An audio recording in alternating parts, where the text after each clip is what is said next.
Welcome to, I almost said our other show, to an Ardenquest game, part 2 of Horrors in the Biozyn Research Center. So, welcome everybody. We're to Paradice Productions. My name is Sean. I'm the creative director of Paradice Productions, as well as the guide for tonight's game of Quest, where our I almost said heroes, but you're not really heroes. Our mercenaries are going into a heist that has somewhat gone a little bit wrong. I'll tell you what went wrong in our recap, but first I want to go around the room and have everyone introduce themselves, where they're from, and let us know how their character is feeling right now. So why don't we start off with Nova? I saw you working on something. I'm typing, and I was like, "He's gonna do it. He's gonna do it," and he did. And yeah, how's it feel? I feel like I should be nice to you because we're on your channel now, not mine. So I'll do my best, but because she's very forgetful, I'll just point out that Shannon's the community manager. Not on my fucking I'll be right back, Shannon. Oh shit. Hi, I'm Nova. Yeah. I am the DM of Roll Damage, which we're slowly moving here. I'm terrified for my life right now because my door closed behind me and my wife is on Shannon's side. Yep. Bye, friends. Yeah, I'm playing Clint, a kind of I mean, the class is Invoker Spy, but I'm kind of a techie, smart guy, but not really good practically mechanically, more theory side of things. And he was just a small, like, farm guy that's now like in this big city working for a gang, and yeah, run around with these two crazy people. You can find me on socials, rough damage and stuff. I don't know what I'm doing anymore. I'm gonna pass this on. Shannon, manage the community. Go. Hi, everybody. I'm Shannon, and I am the community manager of Paradice Productions. And I was going to say that, but it's a running thing here, and somebody just likes to take it from me. So thank you, Sarah, for taking care of that situation for me. Ooh, this music. Yes, I love it. I'm vibing. All right. I will be playing Astrid. Are you turning it up or is it just loud? Yeah, I just had to turn it down. I was like, whoa. So I will be playing Astrid. You're muted, Sean. Oh, I said I'm going to turn it up a little bit if everyone wants to turn their individual one down because it's really quiet for stream. Thank you. Well done. Cool. All right. Yes, for the third time, I'm playing Astrid, Magician Spy. I've played her in a couple of other quest games, but last week I felt like I really found who she was, and she is a tinkerer. She's a junker. She loves to build things out of nothing. And right now in this moment, she's feeling very inquisitive, and she's a very logical, kind of like analytical sort of person. So she's feeling very like, what's going on right now? And I want to find, like, she wants to connect the pieces and figure out what's going on. That's where she's at right now. Okay. Sarah! Hi, everyone. I'm Shro or Sarah, whatever works for you. I'll be playing Kiki today. She's kind of our, how would you describe her? Chaos child, teenager. Look, she's a rebel. Yeah, look, she's just rebelling from her parents. She doesn't like her family. She's the classic teen angst, but in her 20s going, you know what, I'm embracing this. I'm an artist, and I'm gonna fight for what's right. Screw the system, you know, and all that. So yeah, that's Kiki to a T, basically. And yeah, you can find me on socials if you know where I exist, because I don't really use it very much. I'm far too busy looking after my zoo. And yeah, I'm just here to play some quests with my friends, and you can otherwise find me on Roll for Damage / Paradice RPG, where we play our Rise of Tiamat adjacent thing. Paradise Productions. Is it Paradice Productions? I'm sorry. Yes. Look, my copy is here. My copy is right here. I'm so sorry. She heard Sean say it earlier, and it's I just did stuck say in her it head. That's all earlier, it yeah. is. It's Yeah. stuck in my As a head. yoke. It's all right. I know Ah. you didn't do it on purpose. There's other people on this call who do it on purpose, like your husband. Shannon, I've let you down. I've never done such a Shame on thing. me. Oh, shame on, dishonor on me, dishonor on the cow. Dishonor on cow. And everything. Yes. Yeah, I'm gonna cap it there and throw it over to the guide.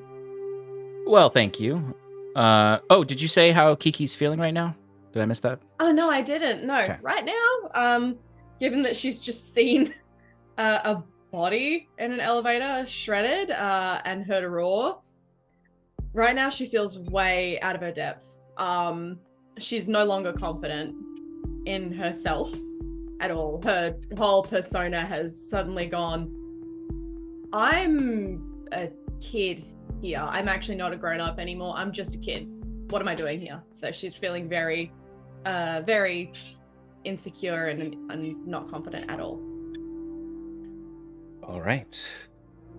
I think it's good for us to start now. Like I said, I'm Sean O'Donovan, creative director for Paradice Productions, and the guide for tonight. Let's jump right into our adventure.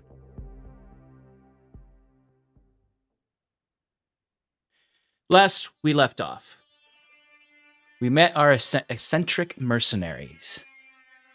Kiki, the heiress turned street kid, tagging half of Corvolt City with images of the Beast and anti-corporal murals.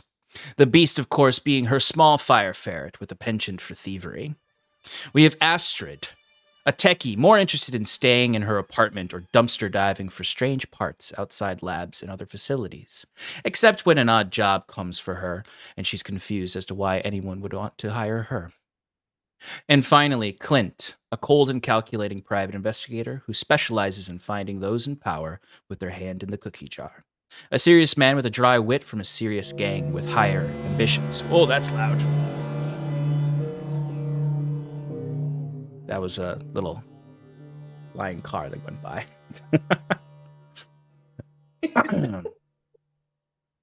Regardless of where they came from, each was called to the Haggle, a bar in the Outlands, to meet with the Chrome Eaters, a gang of cybernetically enhanced humans looking to shed their chrome for bio-enhancements. The job, infiltrate the Biozyn research facility on Samhain night during the parade. Get the biohacker to the freezers to steal intellectual property. The mercenaries agreed, and off they went to plan an explosive heist. But when they arrived, the facility was dark and abandoned by the expected guards until they found one, dead in the doorway of an elevator, ripped to shreds by some creature, as a roar echoes from the floor above, exactly where they need to go. So, mercenaries. The abandoned cubicled office is dark, save for the light in the elevator, the door going ding, as Clint puts his hand up to stop it, to look down at the body, as you all inspect it to see the body armor ripped open, the chest ripped open, and the guard dead there.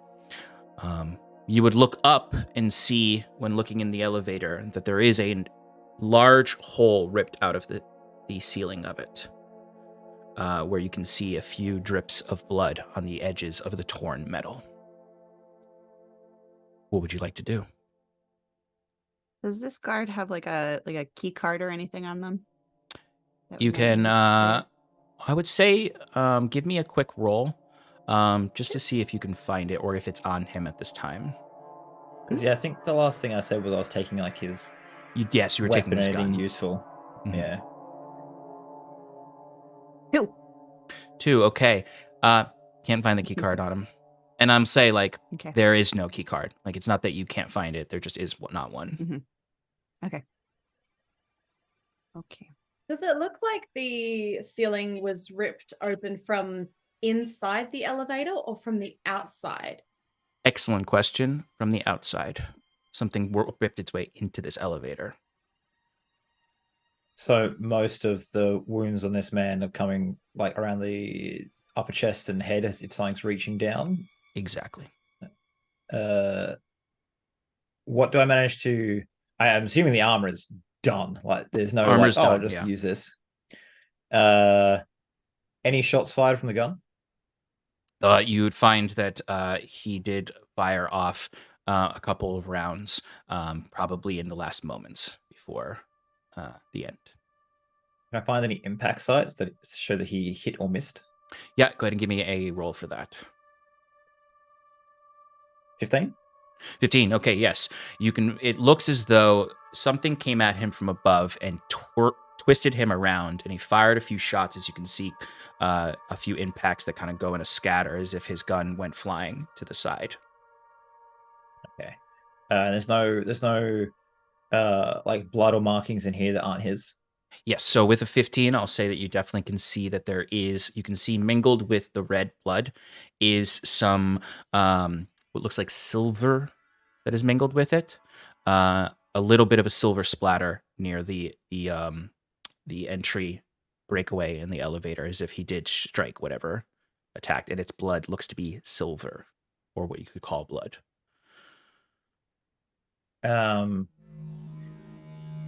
Two more questions. Are there any sort of like if something with claws, I assume, tore its way in here?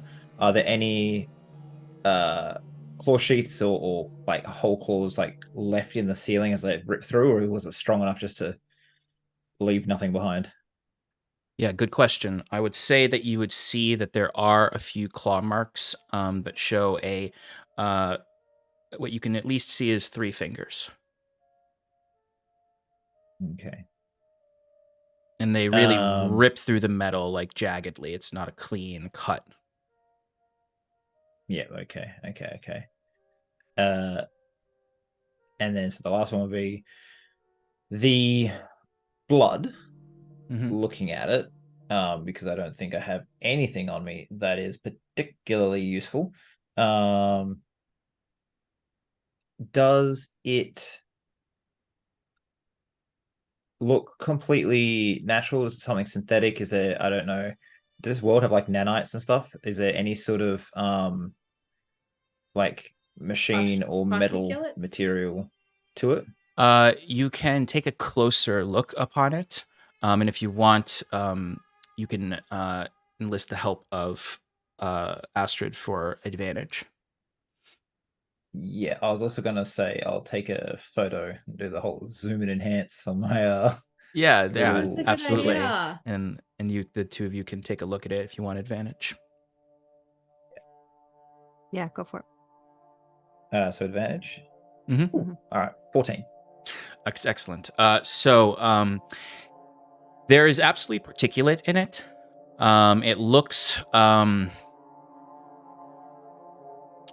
it very much so, upon looking at it, looks like what one might paint miniature models with on a silver that has particulate in it that creates the metallic coloration of it. And as you're looking at it, and I'll say, because you took a photo and the two of you are looking really closely, and you can look over and maybe even like lift Astrid up to take a closer look at the blood itself. Very slowly, with a really close look, the material within it does look as though it's moving sluggishly. Where the blood is dried up in certain areas, the edges, it is not moving. And the closer it gets to the center, the faster the particulate moves. All right, nobody touch this. It is moving, and it is likely that it will bury itself in your skin, and I don't think we need that. I heard, I'm sure as you all did, whatever it is upstairs. If you want, I have the capability to go up without using the elevator. If we wanted to do that. Yeah, you do that. If you think that's a good idea, you do that. Yep. Before we do, You are scared. it's a scary situation, Astrid. Look, I'm just a kid. I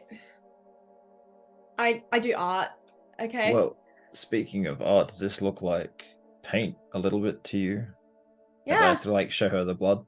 Yeah. Look, that looks like lacquer. Okay. Look, I would put that in my spray can if I knew it didn't come out of that thing. But like Don't touch I'm it. just a kid. I'm just a kid. I'm not cut out for this, guys. I'm gonna take the dead man's hand and dip a Mhm. finger in the blood, see what happens. Oh, That was good fuck timing. that. Fuck that. Oh. You dip the man's fingers in it, and it does start to do nothing. Only because she said, you said this was gonna, maybe. I eat said into it us. might. I didn't say it was not guaranteed. I said it might, and now we know. I still wouldn't touch it just in case it does something on the living. All right. Do you want me to go up or not? There might be something on top of Is- the elevator. Is there a set of stairs? Maybe it'd be better to not get trapped in a shaft. Yeah. Well, there's a 'cause- hole. I wouldn't get trapped. I would will come right say, And with the knowledge you were given by, oh my goodness, Nadia, the lab and the floor above with the freezers that you're going to are not accessible by like general public stairs. It would have to be, you'd have to find the stairs and break into the stairway. There almost certainly are stairs given just, safety protocols, but they would need like what you thought there, Shannon, a key card to get into them, unless you break into them. Yep. Is Let me see what is above. I'll be right back. you want some and lights or something? Yes, that's probably would be helpful. Yes. Okay. I have an ability called Featherhook. So it's a magical grappling hook that gently glides itself upward like a balloon. So I'm also hoping that it's quiet, so that it does not alert anybody. But I imagine that I'll just take something off of my belts, and it's like first image that popped into my mind. It's like a little cassette player. Mhm. And so I hold it vertically and like push the play button, and then the little something opens, and like it just kind of gently goes up and hooks onto something, hopefully quietly, and then I'll hold on to it, and it looks like it's very it's flimsy, but it's not. It can support my body weight. Very Goonies. Okay. Yeah. Yes, you would see I'd like sort of. to- Yeah, go ahead. Oh, okay. As she's doing that, I will take out one of my marker pens. I'm gonna go over to like the keypad in the elevator where like the level floor buttons are. I'm gonna just break that open with the pen.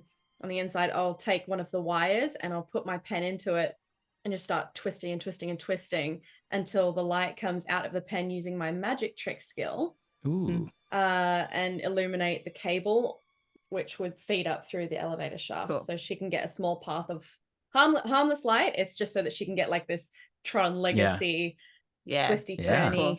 light So- path going up, like strip lights in an Love it. airplane. Love it so much. Astrid, as your kind of snaking cord goes up, it's sort of like reaches a point up there and latches on. Mhm. You can't see where it latched onto right now, but then you start to rise with it. And as you rise, there's this neon light that shoots up the cable and everything. What color, Kiki? Oh, it's definitely green. That's what I thought. As the whole space, at first, it's a very like, at first your mind goes to just sort of the neon streets of Corvolt or to like any of the like nightclubs there, but then it suddenly becomes very frightening as you can see the you feel a drop hits you on the face of a little bit of blood from the edge of the next floor where your hook has grappled, and you can see there is just sort of like a pooling of blood that is sort of like dripping down the side of the shaft, and now you can kind of see all that blood, and it glitters in the green light.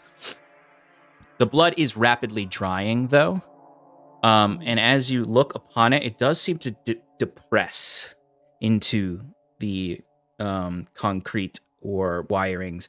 It does seem to have a corrosive effect upon metals and materials that are not organic.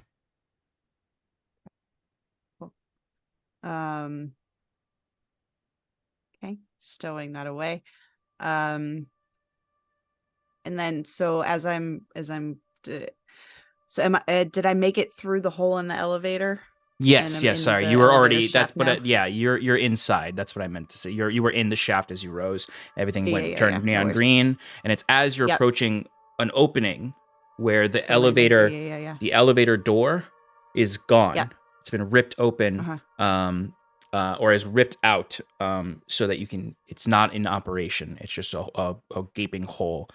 Even if you tried to put the elevator up, it would probably hit this metal and it would make jagged noises going up. Yeah. So as as your hook has grabbed onto the edge of the opening and you're pulling up, you can see sort of a trail of blood coming out from that hole where you see the corrosive metal eating at the material. And inside there's very dim light. Okay.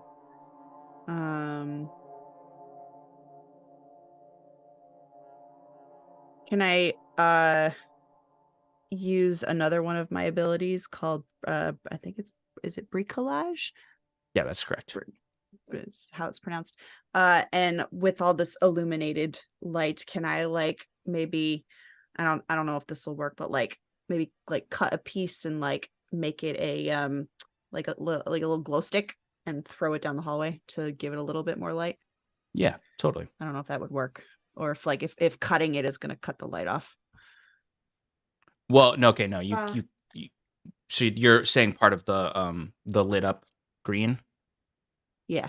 So it's part of the wiring of the elevator, so you can't cut it.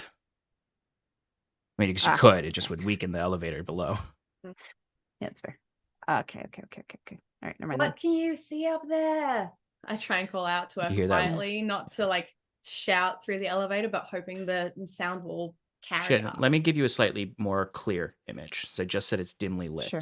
You can see roughly what that space looks like. It's just very dim. You're basically like you're at the edge of the elevator opening. The doors of the elevator have been like blasted out to your left and right, as if something pushed their way through into the shaft. Yeah. And as you're looking, you can see it's a long hallway. The first feeling you get is just humidity. The air is very humid in this space. And you can see it on the left side of the hallway. About halfway down the hall, there are these large glass windows. What you might see on the outside of a lab, one might say, when you're looking into it where scientists are at work. And you can see the walls are... I wrote a description. I might as well use it. As you peek over the platform from the elevator, you feel that humidity first. Down the hall, you see dense fog drift from a shattered sliding window door. Condensation drips from the lab windows you see on the left as lights flicker inside from hydroponic biome tanks. A spark flashes from some disentangled machinery inside into the hallway. A trail of blood leads from the elevator shaft into the lab. Okay.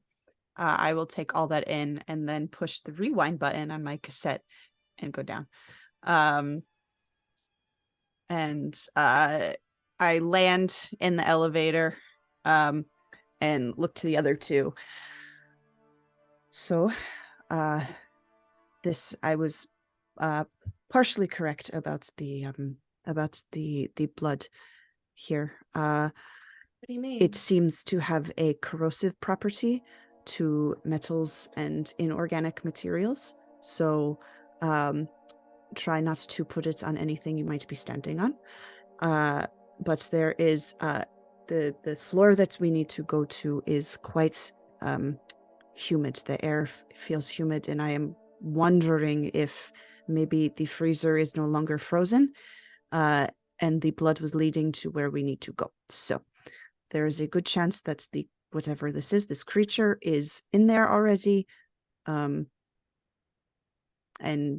I was very easily able to get up there with my a contraption here that I built when I was 6, but we might be. I will remind you that there is a lab with bio chambers before the room with the freezer, so there's a chance the freezer has not been reached yet. Just for your reference. Yeah. Okay, so so what you're saying is, so this is where we are right now. This is the research office. So next floor up is supposed to be that weird freaky greenhouse thing. And then the next one up is the bio freezers. That's what Nadia said. So Right, you are correct. hang on.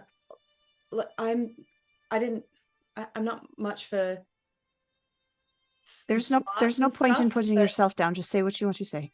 You are very smart. You're saying that this stuff has corrosive properties against non-organic stuff.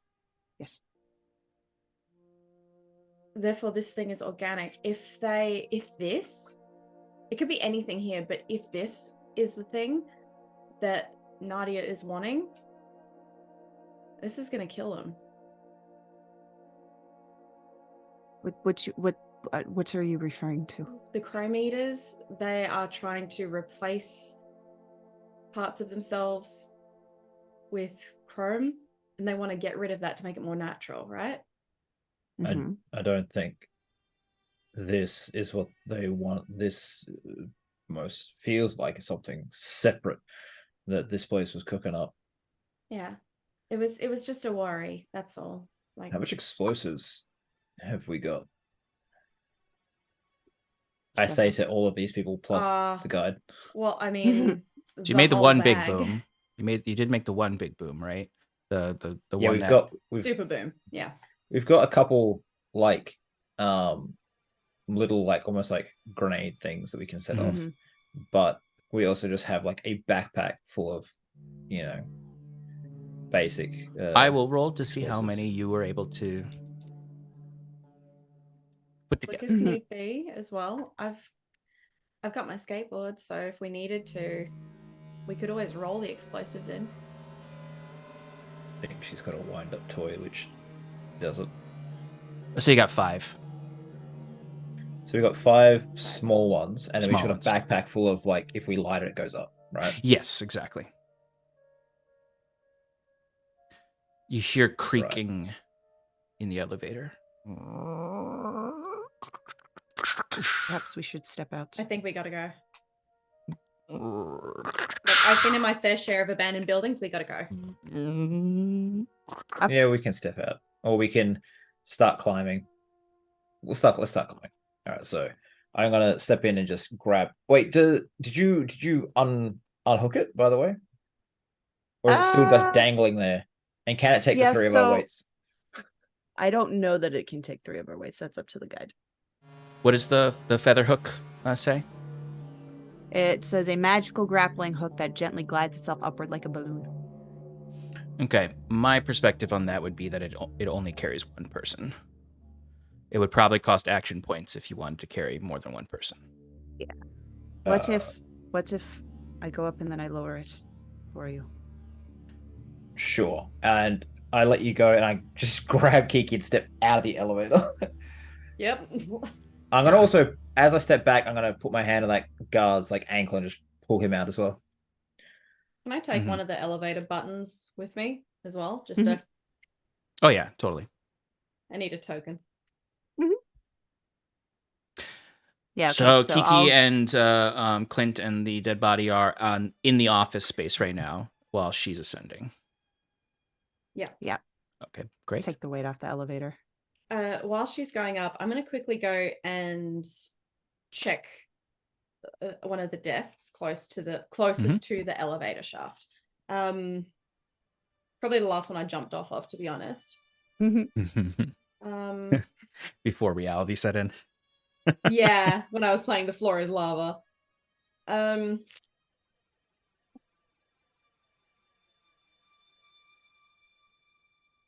I'm looking for anything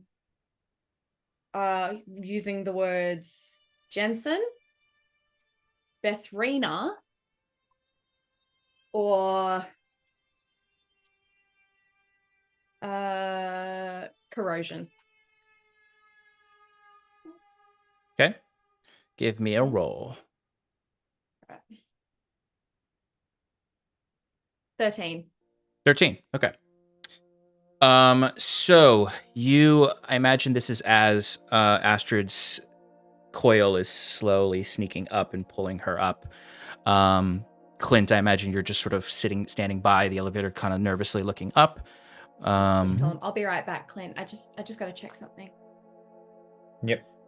As you start to move through these documents at this one desk, you don't find anything referencing Bethrina Jensen. But you do find essentially a data card that you can read through or really listen to if you want to, which does seem to be a researcher on some kind of projects, sort of notes to themselves. Yeah, I'll grab that. Yep. Pocket it. And if you were to listen to it, you would just hear a And if I hear her starting that, can I walk over with the dossier, the flicker, as so it's meant to be able to like take a photo of a document? Can I have it record what is being Absolutely. saying, like text to speech sort of thing, or speech Totally. to text, and like have it transcribed just 100%. later as well? That is definitely doable. So as you start that and you're recording it, you would hear a man's voice on the other end. Sounds very tired, overworked. As you know, corpo types tend to work 10 to 15-hour days and then fall asleep on the train home. And it's just this project. I don't know what they want to do with this, but blood samples from the embryo destroyed everything. Pulled the needle out and the needle was gone. We got some of it, but before we knew it, it ate through the vials. Quickly died, though. Didn't know what to do with the material it was consuming.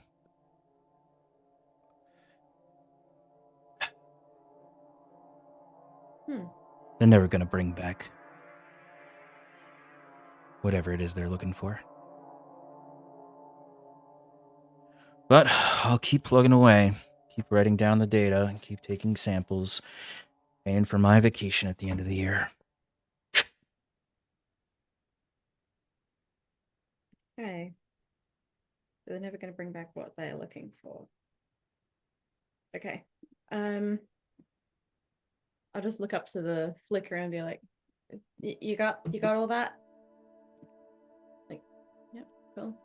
Yeah, I'm not. I kind of put it down, had it record, and went back to the elevator. So I'll So- just Yeah, like, yeah, push it away, Clint- just yeah. like shoo it away.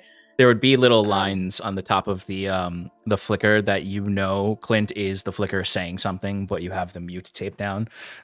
Oh yeah, kind of like the little volume light in Discord or Zoom, where it's like shows up. Yeah, Exactly. Yeah, I'm just gonna like shove it away, shoo it out of my face. I'm gonna quickly just open up one of the drawers, grab a handful of stationery, and chuck it in my pocket as well, because I'm just looking for inorganic matter at this point. I'm just compiling it. Yeah, absolutely. Cool. And then I'll head back over to Clint. Get All ready right, to go. Astrid, you reach to the top now, and you can step into the Biozyn green room, or the hallway outside the green room. I will do that, and then before I lower the thing back down, do I hear anything? I would say if you're given a good listen, inside there you hear the flickering of what seemed to be like what you would surmise to be neon lights, just sort of that flickering sound of a broken neon light. The sound of water kind of being sprayed in a bunch of areas, like you would hear in a grocery store if every single watering the greenery was going off at once. Yep. And just the occasional sound of sparks. Now, if you want, you can go for a roll to see if you can hear more, but you'd have to get a few steps closer, and you run the risk of things happening on failure. I was specifically listening for the roar again to see if I can gauge how far away it was. So there's no roaring going on right now.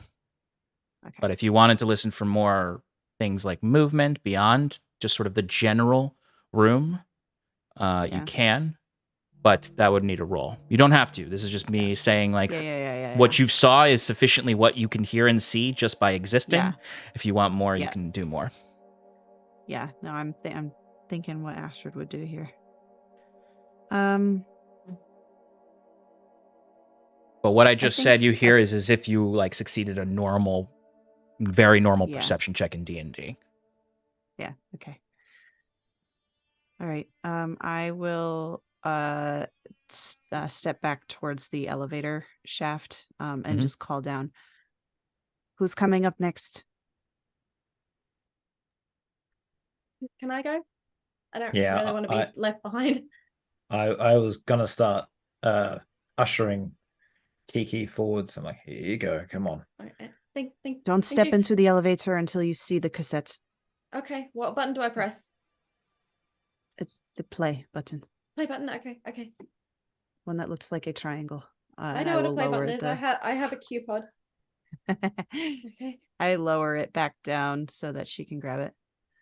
I'm gonna just quickly swipe it and quick press the play button. As you climb up or climb into the elevator, Kiki, as this thing comes down and you grab it, you would just feel the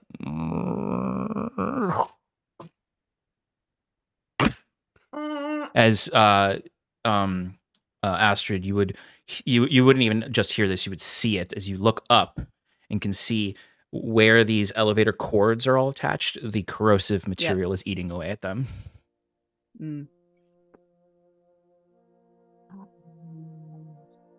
Would I have recognized any of the material that I swiped from?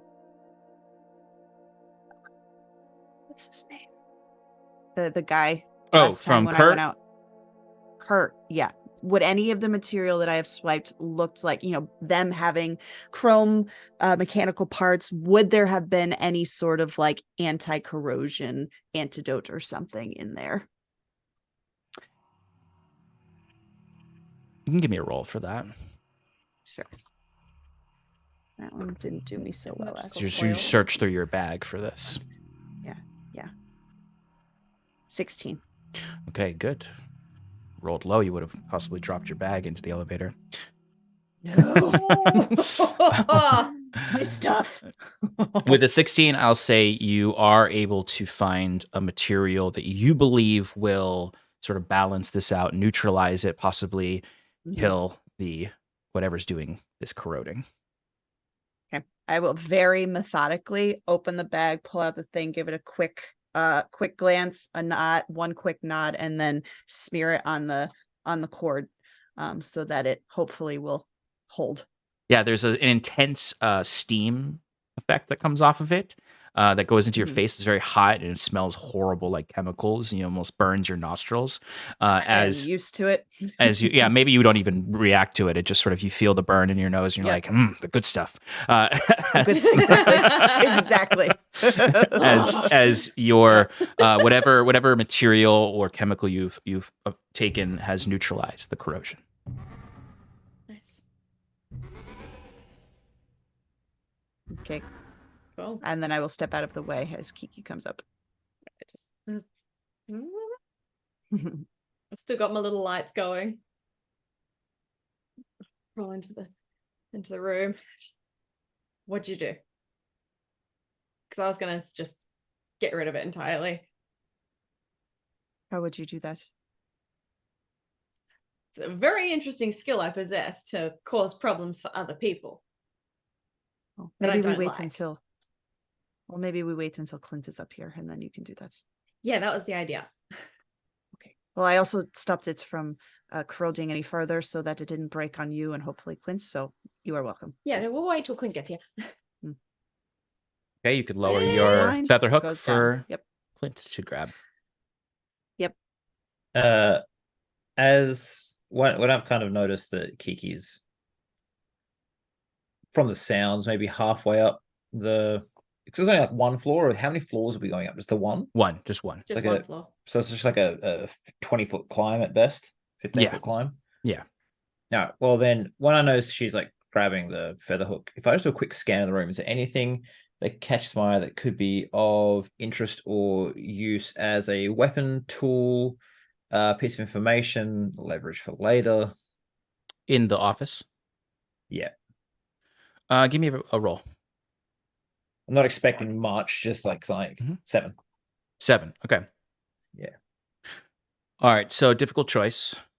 You find something, an interesting thing, as Kiki is climbing. You kind of like dart your eyes around. You can pinpoint what desk is probably the most important desk out of this space.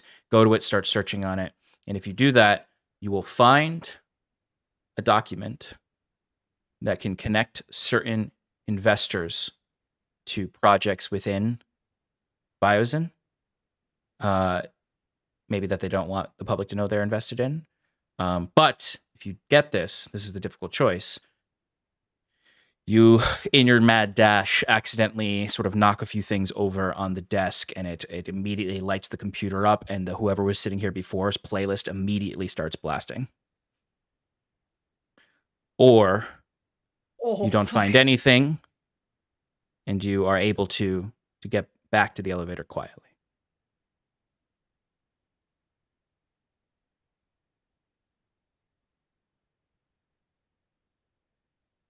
Oh, that music is too good with its timing. Damn. This links investors to a potentially murderous thing. It does. Yep, potentially unethical experimentations and potentially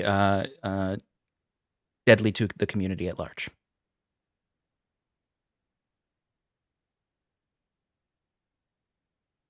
Yeah, I'll Do it. grab it. Yeah. What I'll do is I'll kind of is it a document or like another data thing? It would be a data thing. So I would kind of like set it playing, and my dossier recording, I kind of like in a pocket while I'm running, so it's kind of like probably quietly speaking, my thing's quietly recording, and I run. I realize that has made a separate issue when the playlist starts going of having something recording and then this other thing happening, but we'll see if the flicker's got enough AI to understand that difference. I'll bump into it. Oh shit! As you would both hear a jaunty tune from down below, some classic rock pop song going off. Not a fun song necessarily, just sort of a classic song. Yeah, let's stop short.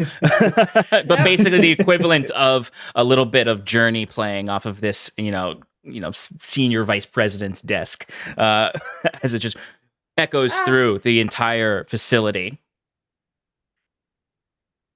Oh, I'm gonna break shit. I'm gonna as I've knocked it. I'm gonna actually take a second to stop. Have I got one of those grenades on me? I imagine you guys divvied them up a little bit.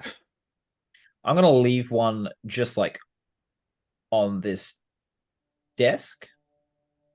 Sort of like kind of like just under the keyboard, not enough pressure to break it, just like so if something comes over and happens to angrily swipe at the keyboard, there may be a bit of an explosion. And then I'll slide into the elevator and get to climbing. Okay. I'll probably not just let the Lord take me up, but like actively be climbing as well. And as I get to the top, I'll be like, I said, Lord, we gotta hide. Like hopefully whatever's up here goes down there. Let's go. Now is not the time to I'm listen to completely lying. But yeah. All right, so what are you guys doing? You're all together at the top. Hiding. There's just a little bit of music playing down below, and a little sneaky grenade. All right, so you're trying to find somewhere to hide? Yeah. All right, so I need all of you to give me a roll then as you enter into, because there's nowhere to hide in this hallway. You have to go into the lab. That's on the floor. This is what I rolled. Come on, use my Kiki roll. Use my Kiki dice. Oh, fuck. 3, 4. Oh can my you god. can you get either a 2 or a 5 just to get this? I got an 11. Fuck. Well, All right. look, you get the whole prize money. I'm sorry. What were the rolls? It was a 4 for 3, 4, 3, 4, and 11. Oh dear. 3 for Kiki, 4 for me. I'll let you. We did so And that's well. where the one shot ended. I even rolled my special dice, and it just went, no thank you. So Astrid, you were the one with the 11, so you're the successful one. Mhm. Okay. Mhm. All right. So basically, when you 3 of you go enter into this lab,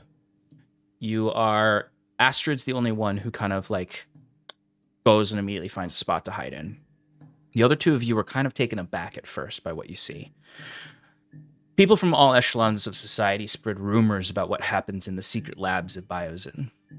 From outland maudlin fairy tales of gooey experiments gone wrong or the fanatical scientist that accidentally turned into a monster, to the more gory stories shared in the conspiratorial circles. No matter who you are, you've heard a tale or two of these labs.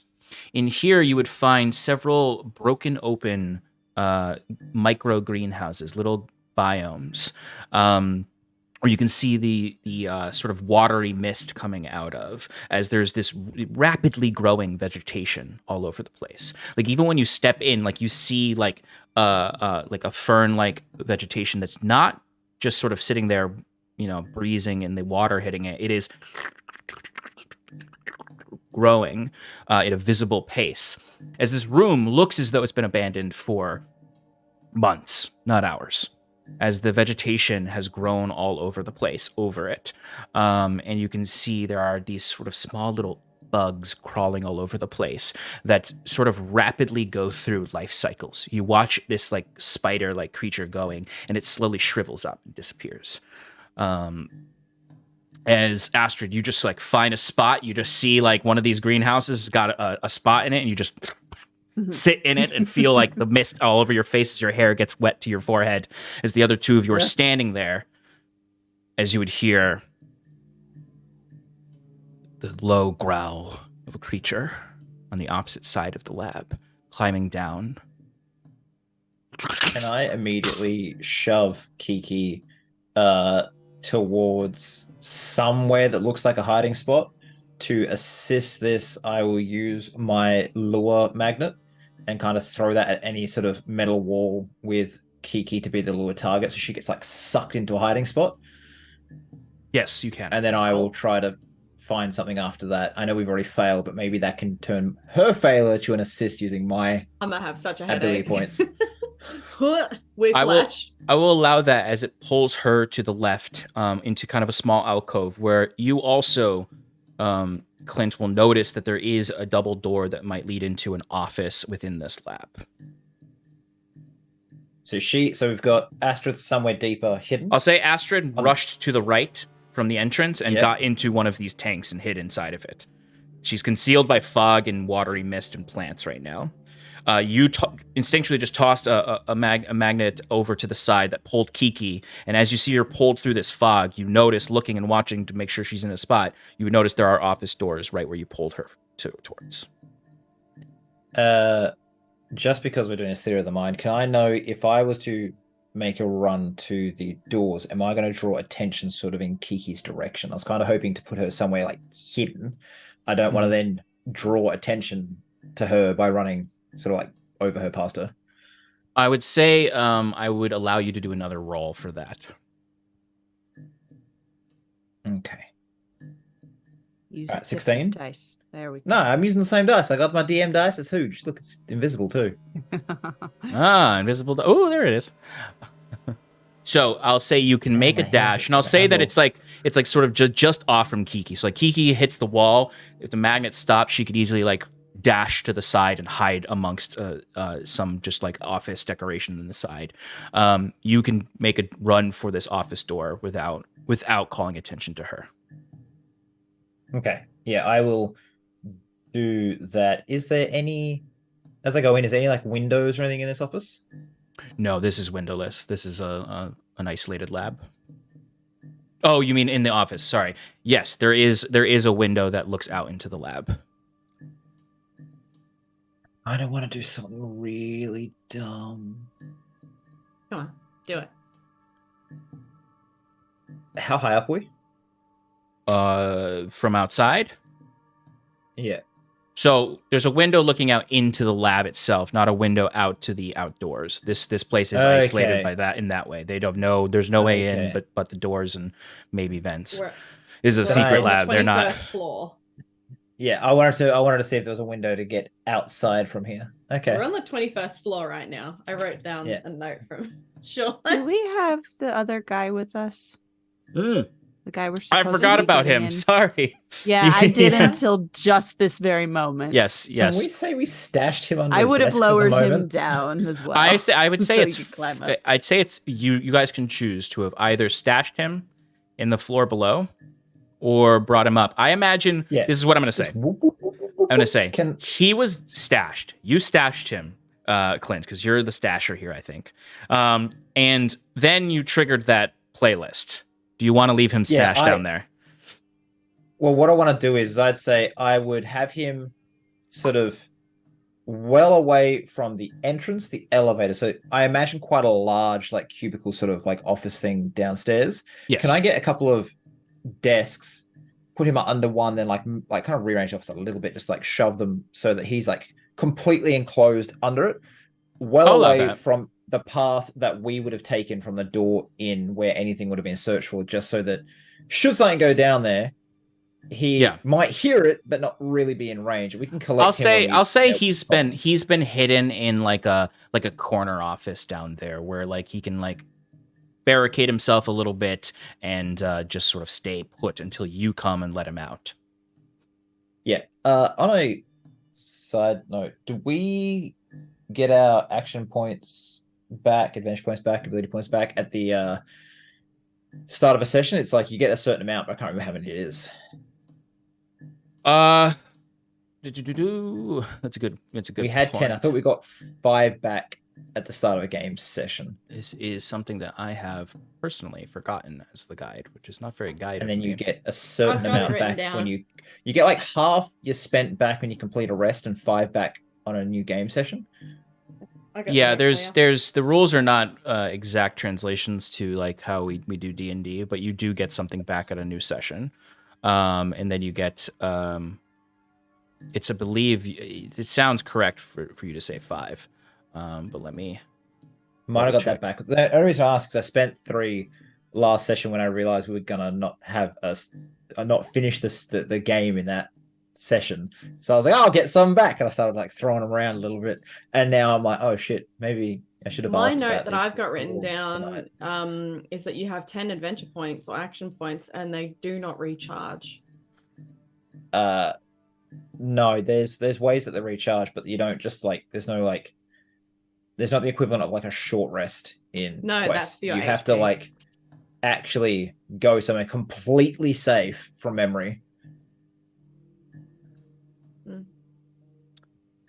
That's abilities. Give me 1 second to talk about how nervous you guys are in character.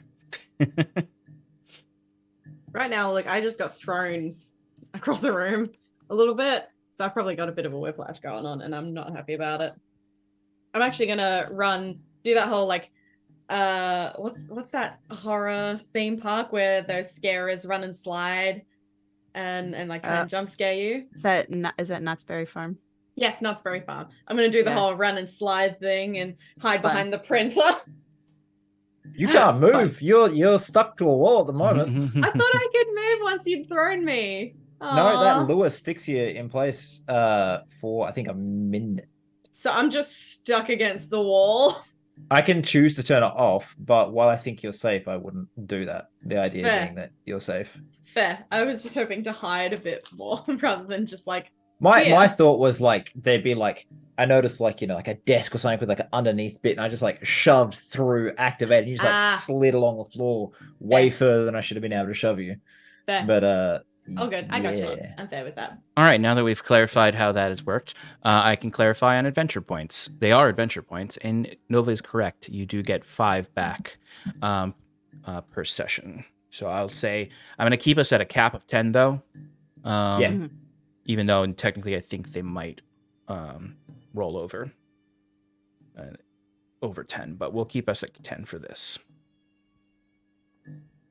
All right. All good. Cool. No, okay. So if do I know if we're against an outer wall? In this office? You do not know. Okay, no worries. Then I will just hide somewhere with that 16. All right. So as you all are in your hiding places and you would hear that low growling noise of a creature, you would start to see the mist sort of dissipate, or not dissipate, but move with the creature's mass as it's coming through. This room is quite long, and it's sort of there's like a central aisle of these greenhouses, and then one against the left wall, and then a few spotted around the office that Clint is in right now. On the other side of the room, you would have heard the creature crawl down from somewhere. Maybe it was up in a corner, maybe it was up in a vent, maybe it was somewhere high up. As it starts to crawl in is when you all would suddenly hear a little bit of a panicked voice and someone who's breathing through probably some like a gas mask or something, as you would just sort of hear as there's someone else who is hiding in here who is just sort of begin to panic as they hear the creature.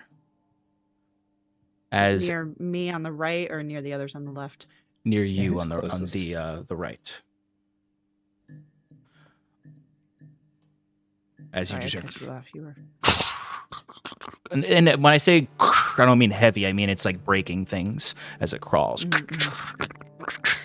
And like you hear as its claws grab into the side of one of the glass structures. Astrid, you'd be the first one to see that if you peek out.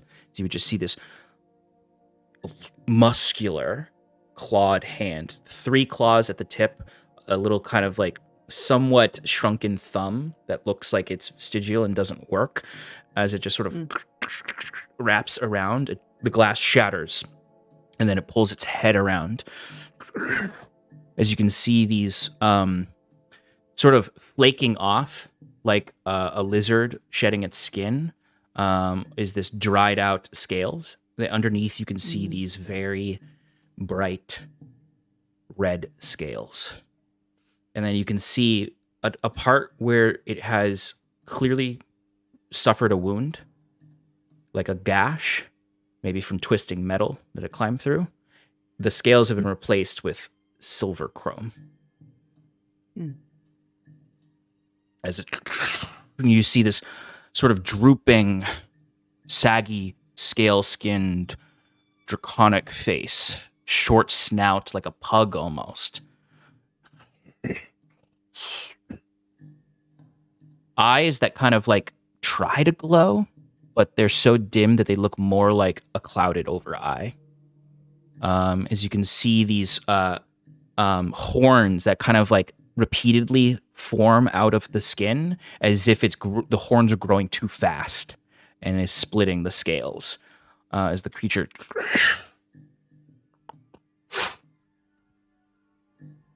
as you can hear it smelling through that short stubby snout. I'm going to use my magic trick to conjure a smell. Mm. And I'm going to send the smell coming out from the elevator shaft, from where we came and where the music is coming from, a smell of the local butcher shop where I grew up. That fresh butcher shop. Absolutely. And Astrid, as you're watching this creature sniffing, you can hear that kind of quiet whimpering of someone, as it seems that the creature's looking in that direction. Its head dashes quickly.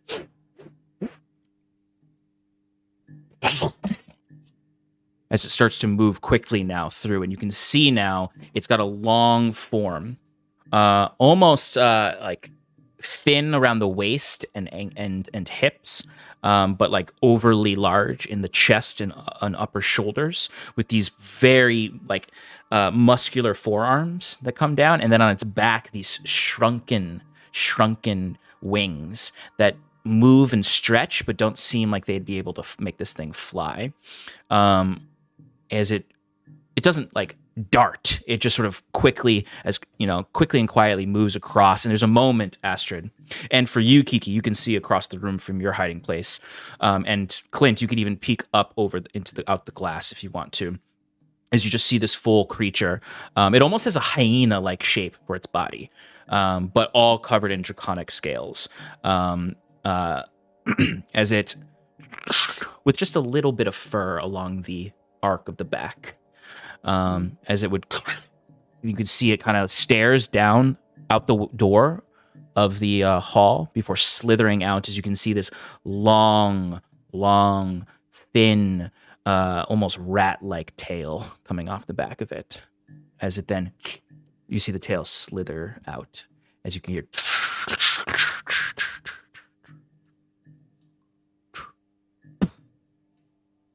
And I still do something dumb, actually. Always. It's in my nature. How Okay.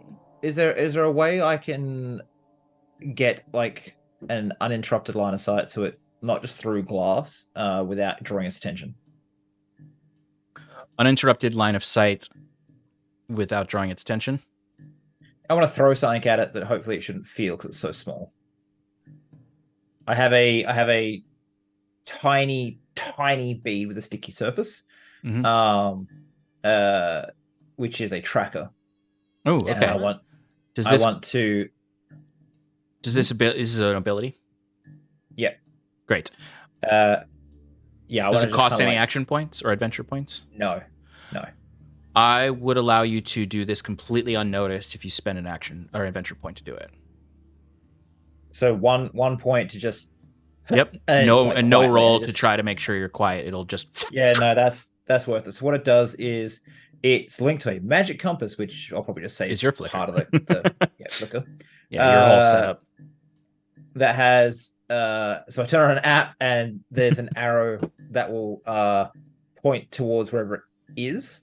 And I believe it says the arrow on the compass. It's a compass. The arrow on the compass is black. It turns gold when the tag is in your scene and begins to vibrate softly. So This really is turning into Alien. yeah, I have been trying not to send 1,000 about to gifts. say. When you're like, I know. it's a bit humid. I was trying to find it's a dry heat. Hudson. Anyways. So if I can do that one action point, that will take me down to 8. Okay. Not a problem. No, I got that wrong. I think that's 9. actually down to 7. But Oh, okay. I spent the lure to make sure. Oh, that's right. I forgot you Kiki did the lore. was hidden because I didn't want to rely on 2 sets of rolls. So, yeah, So the somewhat disfigured draconic creature, with its rapidly growing horns and silver scar tissue, has descended down below, and for a moment you all, as you are, as far as you can tell, free from it for now, as it is down there looking for the magic catnip. and also there's music down there, just being like, it's not unusual to Yeah, if the biohacker peeks his head out of that office door, he's gonna have quite a scary sight.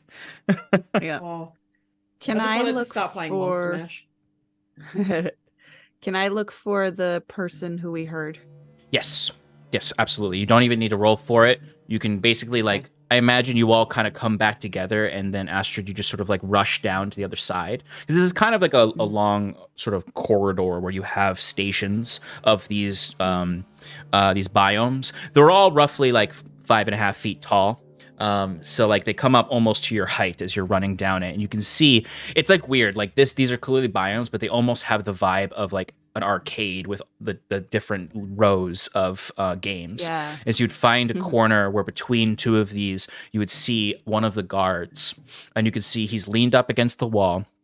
He has a gas mask on, full armor except for in the chest area where it looks like the creature had caught him before and cut through his armor. Like he's clearly bleeding out. The creature, while it noticed you all, the only reason that Clint was able to like not get seen immediately and dash there is because the creature immediately caught the scent of blood from this guy trying to hide.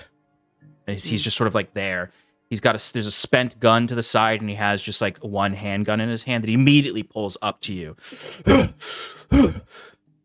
We're here to help. Do you work here? Do you know what that creature is?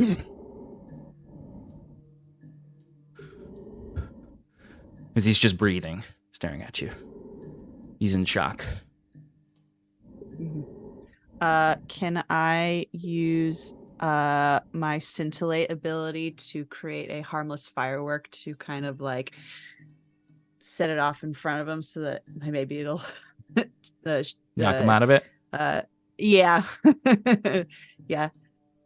Can I just add to this? Second. While she's got her hands up and I can see her doing something, can I try to like sneak out around behind him just so that if he does go crazy, I can hopefully get to him? So he is like sitting down against a wall between two of these tanks in the corner. So there's nothing behind him but wall. You could definitely sneak behind Astrid and around, I guess is what you meant. I guess I just want to be able to approach that man out of his line of sight, should there be a way to do it. If not, I'll probably just draw the gun and aim from a hiding spot. You would be able to. I'd say it'd be more likely for you to do that second thing, is to hide behind one of the biomes and out of his line of sight, but where you can still get him. Okay, Astrid, give me a d20 roll. Mm-hmm. Kiki, what are you doing during this time?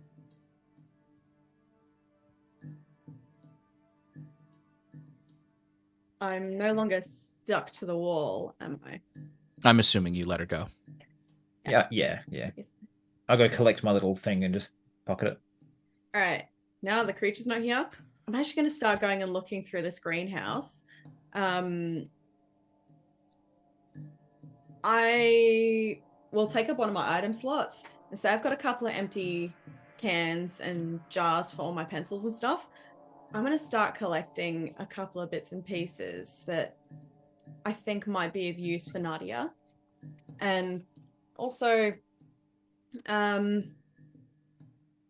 want to have a look around specifically, track where this creature went into the greenhouse and see if it consumed anything in particular. Has the vegetation been eaten, torn apart, any creatures inside that have been eaten, or any non-living materials, have they also been consumed, and was one favored over the other? So to just see the result of its little adventure. Totally. Give me a d20 roll as well. Astrid, what was your d20 roll? 5. 5. Okay, so That looks like a nat 20 face. That looks like a nat 20 face. Hopefully that counteracts the fact that Astrid just bottle rocketed someone in the face. I mean, they're not doing anything related to each other, so it's not going to help that situation. I imagine you guys are like on the opposite sides of the lab. But Astrid, as you sort of set off these sort of like, I imagine it's less so like fireworks and more like mesmerizing dancing lights. Out of it. That's the expression I wanted. I want to snap him out of it. Yes, yes, and as your sparks that go off and then kind of turn into dancing lights, they seem to just sort of like do the opposite. They're not snapping him out of it; they are freaking him out as he just screeches, "Witch! Magic! No, it's not real. No, it's not real. It's not real. It's not real. It's not real. It's not real." That's clearly okay. I am very Gun real. clicks, but there's no bullets in it. As he throws it at you. And it hits you for 1 piece of damage. Damn it. Ow. As he stands up and stares at you. I will stand up and approach. I won't say anything. I'm just walking forward, gun drawn. Imagine it. Where would it have hit? Hit you in the... We'll say right where you just were rubbing your face. Right there. Yeah. Okay. All right. I admit that was probably not my best work. We are here to help. He immediately leans against the the greenhouse next to him. As you can see, he is bleeding. As he stood up, blood started to sort of gush from the wounds in his chest. Can I? His goggles fogging up as the hoarse breath through the gas mask. Can I use try bricolage again, and use some of the vegetation nearby and maybe try and make shift a band like a maybe not a band-aid, but maybe either like a tourniquet or just gauze to just stop the bleeding? Yeah. So can you read bricolage to me again? I just want to hear exactly what the spell is. Or the improvise action. one of 4 useful devices using everyday objects nearby. And what are the 4 objects that it has on there?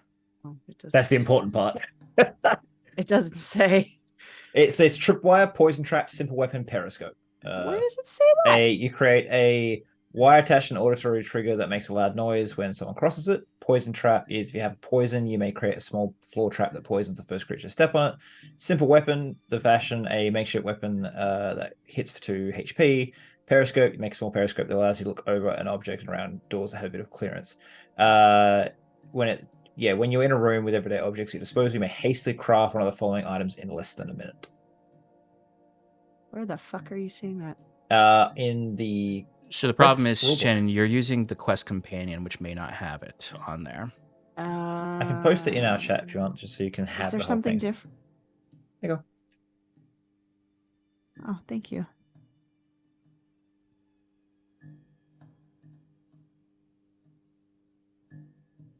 Okay. Well, then forget everything I just said. I need to rethink. As she starts trying to craft something, can I just? Are you one of the people that made that thing?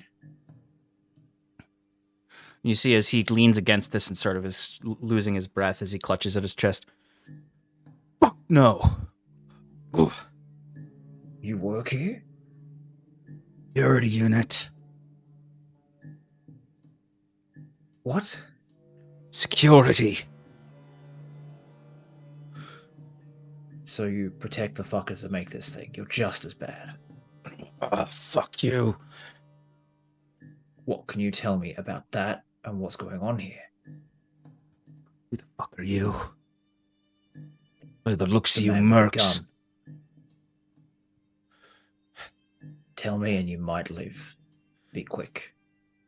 You gonna get me out of here, I tell you? I can try.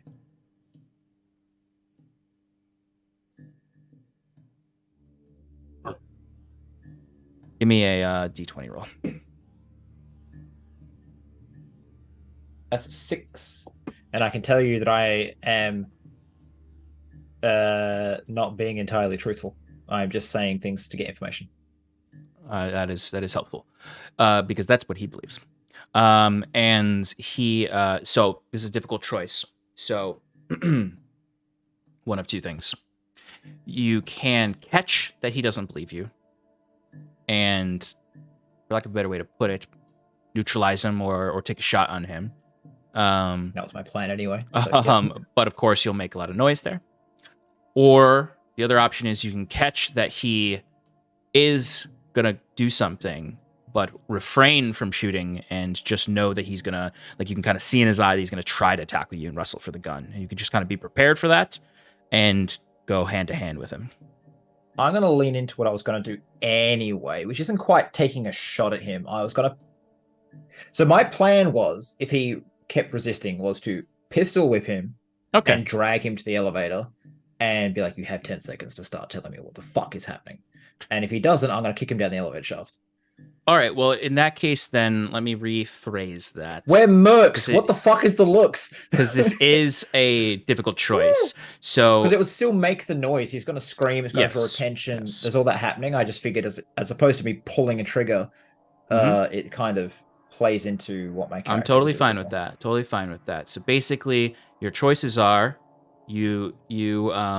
I guess that's it. No, that's what it is. Because this has to be difficult. Your choices are that you notice him and you get into a scuffle with him and you drag him and toss him off the side of the elevator because he's not going to talk to you. This is a failure roll. And he's going down the elevator. Yeah. Oh, this is a difficult choice though. So that's your option: is you notice it and you're Yeah. able to toss him down the elevator, but it makes noise, or you don't notice him and you have to go with a little tussle. I think I can tell from my voice that I'm not exact like that hesitation to be like, yeah, we can try. He knows he's injured. He's going to slow us down. We're here to do a job. So he knows that I know, and I know that he knows. And there's just a moment where we lock eyes and I just smack him in the temple with the gun and just drag him, like trying to block his mouth as best I can. But I know as soon as he goes over that edge, there's a scream and a thud happening. Okay. So you're taking that option? Yeah, I just that description was everything I just did. Okay. So That's the all right. option. So you notice him coming for you, and he comes and starts to wrestle with you for the gun. You're able to keep him from getting the gun, but only by taking him out of the situation. And how that works is you drag him out to the hallway. I imagine this is exactly at the time that Kiki like bounces up with excitement of whatever I'm going to tell her that she finds. And she would see you dragging this man across the room and toss him down the elevator shaft. I'm hoping that the thing down there is more interested in the food than where the food came from right now. As Kiki, what did you get? A nat 20. Hell yeah. So, but I will say, Astrid, you watch as this guy does get dragged down as you're kind of like looking for something to use as maybe a bandage or gauze. Which, I mean, granted, like Astrid, you've worked in this industry. You know that there are tough types who are going to do whatever this needs to happen. So, react accordingly as you would. And Kiki, you find a corner of the room where this monster was clearly like kind of like making home. It had, I will say, you noticed that it had been chewing through the wall, and creating almost like a alcove. And in chewing through the wall, you can see that it clearly, perhaps its saliva has a similar corrosive effect, as it was like, it doesn't look like it like burrowed and gnawed. The corrosive stuff had eaten away, as in like an acidic substance, to slowly build this sort of warren that it had dragged a bunch of vegetation and other parts in. You can tell by where the warren is that it clearly like, and like this is a space enough for it to like curl up into a ball inside of it. It's not super large, but it clearly had curled up around a pile of debris that was its food. And you would find what clearly was probably the remains of some of what were probably animals here, as it does seem to be carnivorous, but also wiring, anything that might seem to have had an electrical current at some point, or charge, as it did seem to be eating a new world omnivore's diet of organic material and inorganic material. Oh. Animals and electrical current food. Got it. So this thing was basically making a fucking nest. Yes. Okay. Alright, I'm gonna come out and can I quickly identify where one of those electrical currents, like where one of those cables came from, somewhere in the room? Very quickly, I'll roll for that. Yeah. I'll allow that. While you're doing that, Astrid, what are you doing? I think I've abandoned my attempts to try to save this, or to help this person as As he's being dragged down off the elevator shaft. Yeah. Correct. I now am trying to think of a way to get our biohacker up here. Okay. And so I think, and coming up short. So I think Astrid is I'm just standing there, like eyes wide, like you can almost like see steam coming out of my ears because I'm like the gears are working. I'm trying to think, and it looks like there's nothing happening, but there's so much happening inside my brain right now. I imagine it's this scene of like you at first were like in this moment of like, hey, maybe I can get this guy's blood to stop bleeding and he'll talk or something. And then like the exchange between him and Clint happen. He drags him off, and you like maybe for a moment are like, but then you just go like this. And you start to think, and almost like glazes over as that scene. You're like, in your mind, you're like, that's done. I'm that's done. I can't do anything about that. So I'm going to focus on what's next. And you start to do so. And I imagine as Kiki is getting excited about what she's looking for and darting around the room, you're just kind of like looking around. I imagine it's you, like you described, this sort of nothing might be going on, but everything is going on. As you're just looking around for solutions, basically. 100%. Yeah. Just like I almost imagine like like there's like I'm not wearing goggles, but it's almost like I'm wearing goggles that like will like I look at a place, it'll amalgamate like certain pieces and it'll like not make anything, and I'll look somewhere else, it'll try and make something and nothing happens. And like, I'm just like nothing's coming, nothing's happening. Yes, exactly. Yes, that's exactly it. Master builder. She's a Lego person. Got it. Yes. Yeah. But I mean, no reason why that can't be like kind of like what is happening in your mind. Like it's just there's no visual representation maybe that you're seeing, but like you are registering. There's a desk. There's a green room. There's a flower in it. There's a broken glass. So I'll say with that in mind as your description, you would be able to at least discern the space a little bit better. So you have it's a long corridor with a large office in the center on the left side that takes kind of juts out. On the opposite end from where you entered, you do see a more reinforced looking elevator that does seem to have some claw marks on it, as if this creature did attack this elevator, but the material was too reinforced even for its corrosive blood and spit. As you would then also see off to in the middle of the right wall, there is another reinforced door, less reinforced, but still kind of locked down, that you surmise is probably the stairs that you all were talking about originally that required a key card to get in and out of. Now, this is Shannon not picturing it correctly. Do we have to go up another floor to get to the freezers? Correct. You can surmise that the reinforced door is probably the way there. Got it. All right. So then I will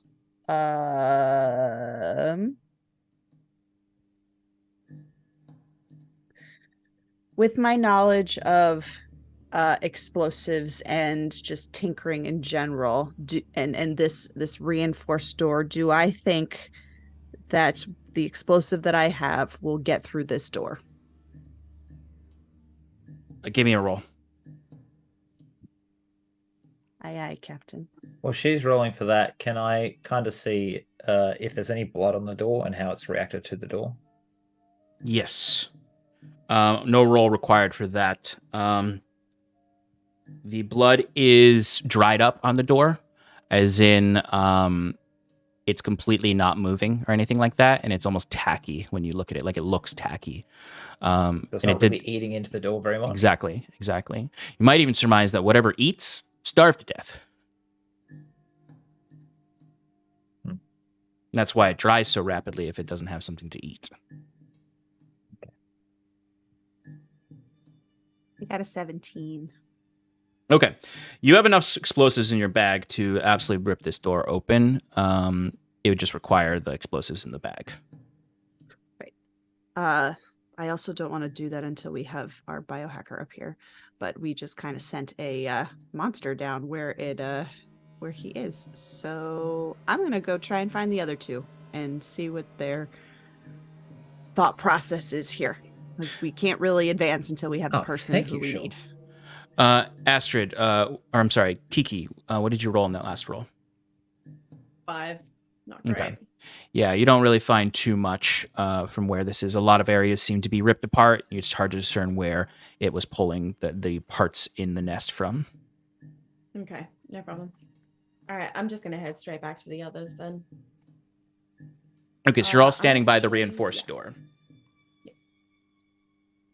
So this thing is we have learned that this thing is after food. It's eating stuff.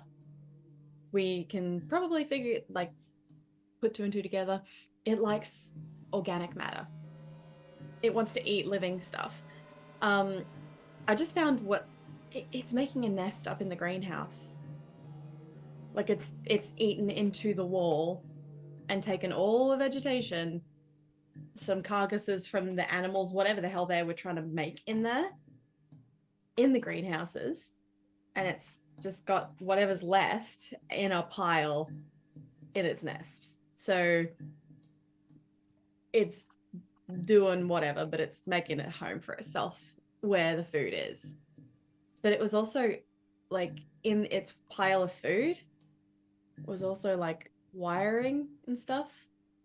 So I don't think it's eating, like I don't think it's accidentally eating mechanical, like electrical stuff. I think it's actually using it as well. Like it needs both.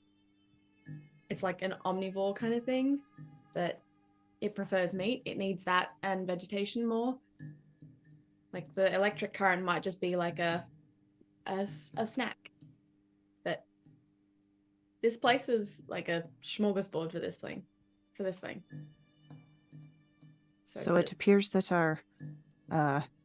our job has become twofold now. We need to deal with this thing, and we need to get the biohacker upstairs. How are we going to do Technically, that? we just have to survive the thing. All We we don't have to is actually avoid deal it. with it, really. We If just we need to can, avoid it. all right. Can I just Kiki? Can you quickly look around and see if there's any sort of key cards? Does anyone have an ability or a item that can help hack into things or make a key at all? You know what? Just for funsies, I'm going I to go over used to the to. keypad and try and type in my date of birth. While she's doing that, I'm just going to go, Astra, can you try Nice. quietly open the stair door? It doesn't look as reinforced as this one. Maybe we can have another way out that's not the fucking elevator. Guide, I I'm nod gonna once roll. and I go over there. Do you And want I'm me to also roll? going to look for key cards while listening out for this thing coming. Yeah, I'll find yeah. nothing. This is just for shits and Just for giggles. fun. Yeah, you can go ahead and roll that. Astrid, what are you doing? I'm going over to the door that looks like stairs, a stair door. Are there screws on this door? Not visibly. Yeah, this is very high-tech door, I would say. Okay. Everything is fairly flush with the edges. There does seem to be a place for a card to open it up. Mm-hmm. All right, I'm gonna wait and see if somebody finds a key card, and then I have another idea. So there's no key cards in this space because the only person who possibly could have a key card is in the elevator shaft. Was the card we just threw? Mhm. Yeah. Uh-huh. Everyone else Yeah, is all right. everyone else is not here working. They took their cards home with them. Okay, so then can I use my loosen ability on the Ooh. keypad? Ooh. And if that is, it costs 2 adventure points to do that. So when it is open, I would like to use my knowledge of tinkering and wiring and making things to see if I can cut a wire that will open the door. I love everything you just said. All right, so let's see. Lucen, you twirl your fingers as if you were unwinding a Yes. spool of yarn, although I imagine this is a little bit more hacky, like you're hacking into the door or using your mechanical knowledge to get into the door. Starting with a single creature nearby that you can see, you create a cascading wave of magical mischief that loosens anything fastened. Oh, okay. I know it says creature, but I'm going to allow that to be the door because I think it's Doors are creatures too, right? I didn't use it because I thought creature. I was just like, oh, but no, Yeah. good thinking. I love it. It's I great. like that. It's a really yeah. good So idea. that's actually a good point to Especially bring because up. she's a Because hacker. Quest is so loose, and also because this is not actually the setting Quest is already played in, feel free to request alterations to the rules. Okay. They'll fit the setting more because I like this ability as in this setting that makes more sense for this ability to be used this way.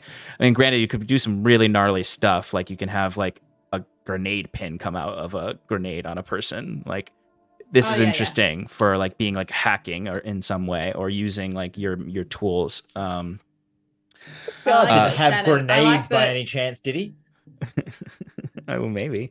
Well, I was in his face. Did he have grenades? I think because that was a failed roll, not a successful roll that you got rid of him, you didn't find anything. There may be stuff on him, but that was part of a difficult choice failure. Okay. So 21 floors down now if you want to go get him. I mean, actually, just sorry to keep interrupting. Can we hear the creature down the elevator shaft, or is it kind of like slowly looking through stuff? it's probably slowly looking through stuff. I mean, you would have been able to hear the creature when you were near the shaft, at least just sort of like the low grumbles of it, as it was clearly looking for food down there because it smelled a bunch of food, but it couldn't find any food down there. Maybe it's nomming on some computers. But Did it go to the music computer and start being like, shut up? I'll roll for that.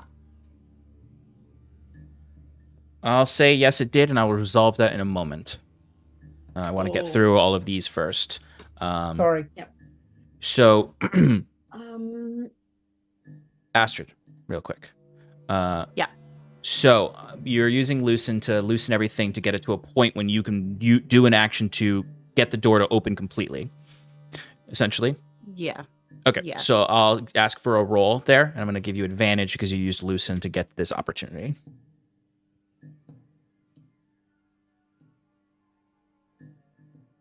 That looks like a nat 20 face. Yeah. Okay, so I imagine basically what you did is you used, I imagine, Astrid, because you like to tinker and make these little toys, you have these little creatures that you make that just sort of crawl into the computer parts and make them seize.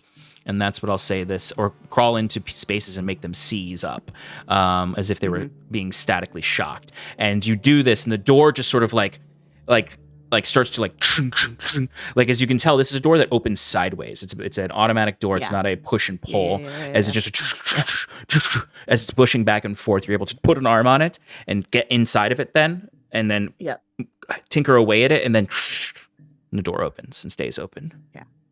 Beautiful. I have a way up, but we need our person. Any chance we could find exactly what we're looking for before we go get him, as opposed to just like the time it takes to find things inside here is time where he won't be safe. I thought the objective here was to get him upstairs so he can do what he needed to do. That is the objective. it is. And we also need to get him back out. But would it be easier to do it in a straight shot? Faster? But we're going to have to avoid the monster both ways. So, Guide, how exactly did we get into the building again? It was like on the 20th floor through a window or something? Yes. So in the floor below, you got in through essentially a vented area that went into the mechanical room of the office, basically just sort of like the room with the switches and everything, and then went in from the door of that little closet mechanical room. So you would, to get out, other than other methods, you would go back to the elevator, go down, or go down the stairs. In that office space, you would then get to the other side of the office, climb into the mechanical room, climb back up into the vent, and go out to the balcony out there.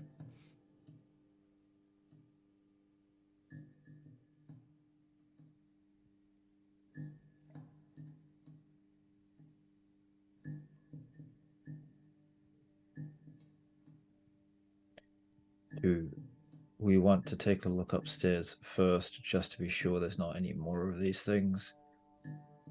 Or do I need to go move the monster so you can get our hacker? I think you need to go move the monster so we can get the hacker. Because he needs to go upstairs. That was the I goal. will go fetch the gun that was thrown on the floor. Since the security force should have all the same weapons, I imagine the spare magazines I took off the guy on the ground will fit the gun that's on the floor. If that is the case, I will give a loaded gun to Astrid. good idea. I will give all but one of the vials I have to Astrid. And I will take, if possible, the backpack full of explosives. Yep. Yeah, that's fine. I am going to cast shield on Kiki before I go. Okay. Because I probably am not coming back from this. Remember, Astrid, you still have your shield because it never was broken Yeah, by so the do damage you took. So you actually didn't take that 1 point of damage earlier. Is Yeah. that what it does? It prevents damage up to a Yep, certain up threshold. to 3 Yeah, up points, to and if 3. it takes 3, then it more than 3, then it Then it breaks. breaks. Yeah, Got 3 it. or more. So yeah. Yeah, Cool, okay. cool. Thank you. I'm gonna hang on. Clint, just quickly before you go, can I ask a favor? Sure. It's the only favor I'll ever ask. Sure. Can I have an override code for your flicker in case things go bad? Because I want this shit to be exposed. I want Biozyn to go down just as much as you do. And I'm only here because you believed in me. So I just want to make sure that I can actually do some good. I'm going to plug in, if it's all right with you, Astrid. Can I borrow your knockoff for a moment? Glimmer. Yeah, Glimmer. Yeah. He's gorgeous. I'm going to send nearly all the data along with the AI through and have pretty much just a dumb pad right now that can take photos and track. That's all that's left. Because if I'm not coming back, I want this little AI that's there to be able to help these two. He's like, I'm free. So quick hug to Clint, and I'll just be like, okay, cool. Whatever. And it's no longer password protected, so have at it. But I'm taking it with me for now. I'm going to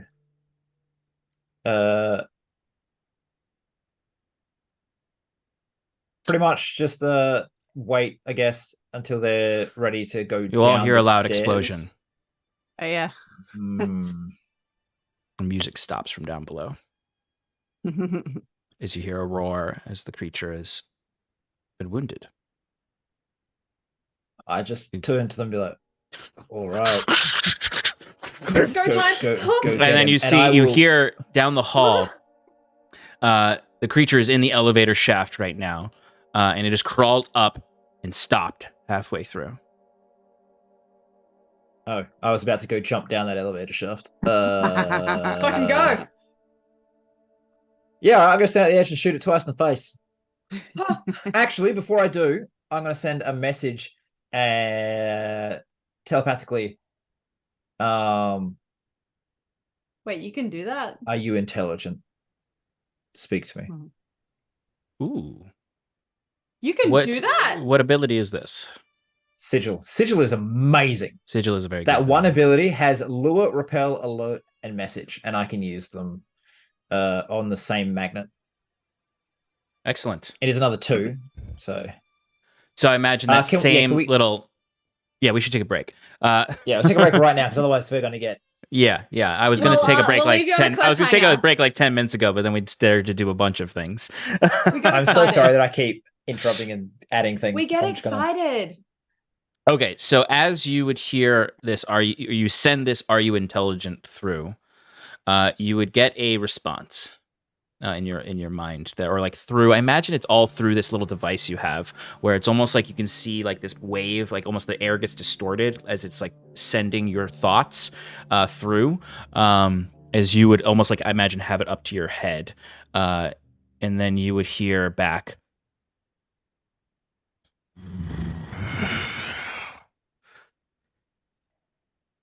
Get out of my lair. Oh, That's what we'll cut to a break. I like that. Okay. Ooh, it's I'm gonna get coffee and think of how We'll be I'm back gonna in a couple die. minutes, folks. See you soon All right. as they're dealing with this creature.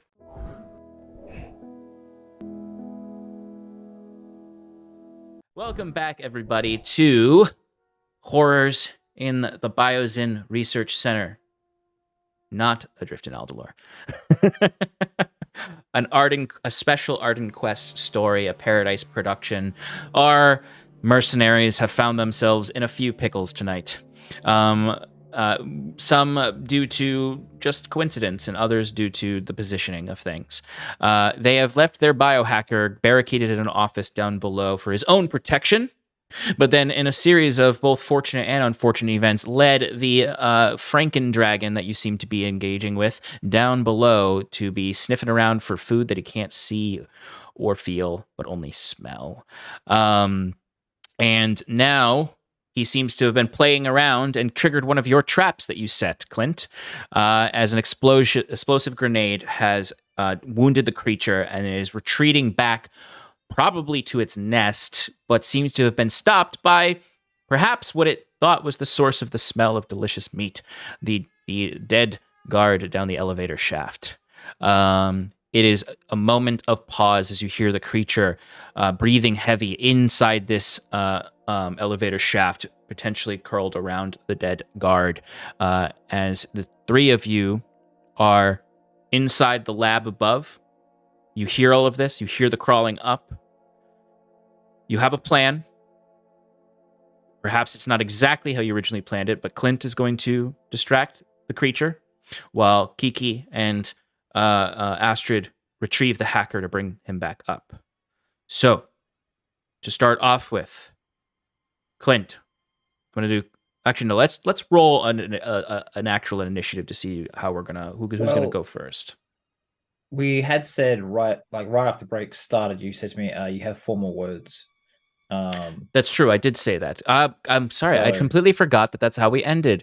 Clint used a little magic, a little special device he has to communicate with the creature. Said, "Are you intelligent?" And then what was the last 4 or 3? Get out of my lair. No. He that's said what something he said more to us, but Oh. I said, "Are you intelligent? Talk to me. Yes. Speak to me." Yeah. And the creature and he said, "Get out of my lair." responded, "Get out of my lair." So, Clint, you do have 4 more words you can say before we enter into an initiative, so to speak. Give us 1 hour. Does he respond? No.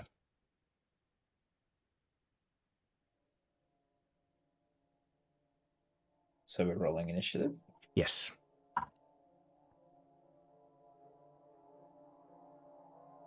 All right, Clint, what'd you get? 12.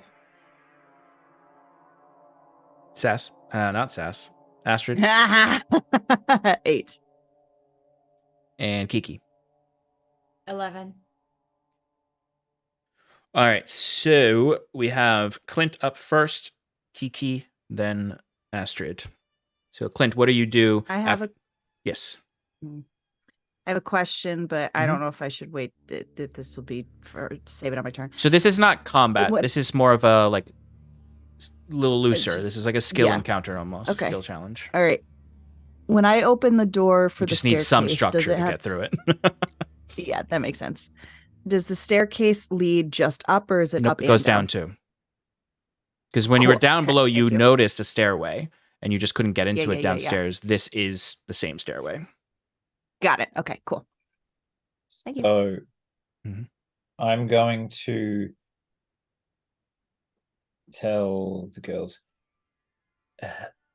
take the stairs, get the hacker, get the job done. I'll do my best to deal with this. After having transferred my AI into Glimmer and given Astrid a gun, I'll then approach the stairs with the gun low ready. And then having recast Sigil with Repel, I'm going to stick that old magnet pretty much just on my chest. And it's keyed to that creature, so it cannot come near me. Absolutely. I'll say there's then, like almost like the chip kind of like almost like sticks to you, and then it creates almost like that repelling field around you. If I don't know if there's like hold actions here or anything, but the idea was if this creature seems to like try to rush up and attack, I would fire. But if it chooses to acquiesce to my request, it will.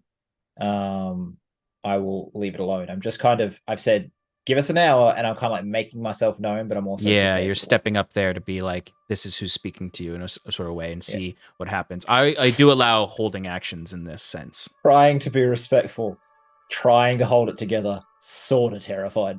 Yeah, so it great. is. You know, there's still like, movies or like, because magazines or whatever that like there's art of dragons and stuff in the world, but no one's seen a dragon in hundreds and hundreds and hundreds of years. Dragons, I mean, people know they existed, but there's no dragons in the world to anyone's mindset. It would very much so be as if a dragon were to show up in our real world. This situation. Yeah, the hero of the dragon slaying story isn't usually like a scrawny guy, wiry dude that likes to use shield magitech. So it's just me staying at the top. There might even be like this weird little like micro flashback to when Clint was a little boy, where he was pretending to be a knight or something. And oh, please tell me he's like on his bed with all his plushies on the floor, just like dragon. With his toothbrush, just like, oh wow.